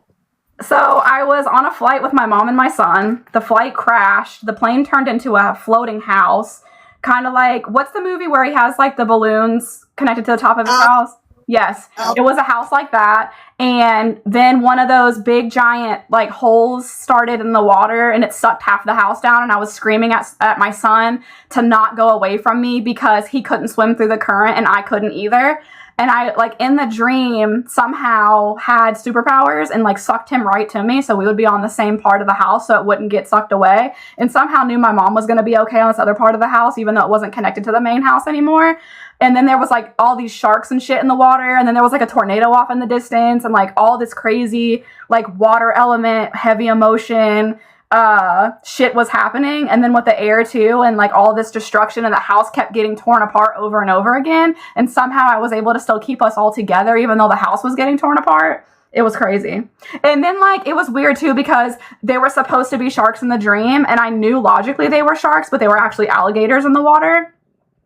Which in the dream I started thinking like, am I in a swamp and not actually the ocean? But it was salt water, so I was like, it's salt, not brackish. And I was logically thinking these things in the dream, but shit wasn't adding up and making sense. I mean, there are saltwater crocodiles. What? Huh? There are saltwater crocodiles. Yeah. But I knew in the dream they were sharks. Sharks, I was like, fuck, yeah. there's sharks in the water, but they were actually like crocodile alligators. They were alligators. They had the big heads. I'm a Florida girl. Seven, what do you get from this energetically? Because I want to know how far off I am or if I'm right on. I don't know. She gave me so much information. You know that meme where the little kid walks into the room, sees whatever, and turns around and leaves? Like, I just opened a door in her brain, walked in, and walked right the fuck out. I'm just being honest. To me, energetically, it's pure chaos. Yes. Everything is trying to end things. And the only one holding everything together is you. Yes. That was my takeaway too. And I was carrying too many people's emotions and too much people's shit. And And so like all of these people, it's like, because these are like destructive moments. Mm-hmm. And it's like, you're overwhelmed by the burden that as people self-destruct or destroy their own lives, that they will always come to you for you to hold it together for them. Damn. And not only is that your burden, it is also your superpower. And that is what I get from that. Yeah, definitely. Listening to y'all's dreams, I'm not even going to talk about mine because I feel very abnormal right now. Why do you feel? On If anyone just feels Shit like abnormal, that doesn't happen in my brain at all. Not even close. well, I will message you some of my chaos yeah, if it'll make you feel craziness. better. I literally just talked about those two to help people who are watching this feel less crazy about sharing their fucking dreams. I don't care how crazy I look. Like, this is really what I dreamed, and I don't understand what the fuck that one I got. But the other one made no sense, and it still doesn't make sense. And there's even more of them that I have that don't make any sense. And I'm sure there'll be more, too, before we even get to this damn episode. Yep. So it This don't is why matter. the timing is relevant. It was chosen on purpose. Yep. Because we're about to hit the crescendo of the nonsense. Yep. I just don't dream like that at all. Never. Never have I ever dreamed. I Oh go my through God. long periods of time with nothing, and then when it happens, I was like, ooh, I'm gonna be thinking about that for months. Yeah. When I say my dreams like are crazy, I don't mean crazy like that. That didn't make sense. Like it's all realistic, but realistically crazy. I don't know how to explain it, but it does not happen like that. Even when I'm aware that I'm dreaming. The craziest thing that ever happened to me was I got stuck in a dream that I knew I was stuck in and could not wake up repeatedly. That was the scariest thing I've ever experienced, but it's not crazy in the way of the shit that goes on. That was nuts. Mm-hmm. I've watched myself die in my own dream before. Same. And then I have like crazy dreams like all humanity has been enslaved by vampires, but it's not because they need our blood because they don't drink blood. It's for us to dig in mines because they drink gas. You know, that's closer to the type of dream I would have. Yeah. Yeah. That's that. I feel a little more normal now. Thank you for Yeah. saying that. Yes. That's why I was like, I know exactly what you're talking about. Because in what world?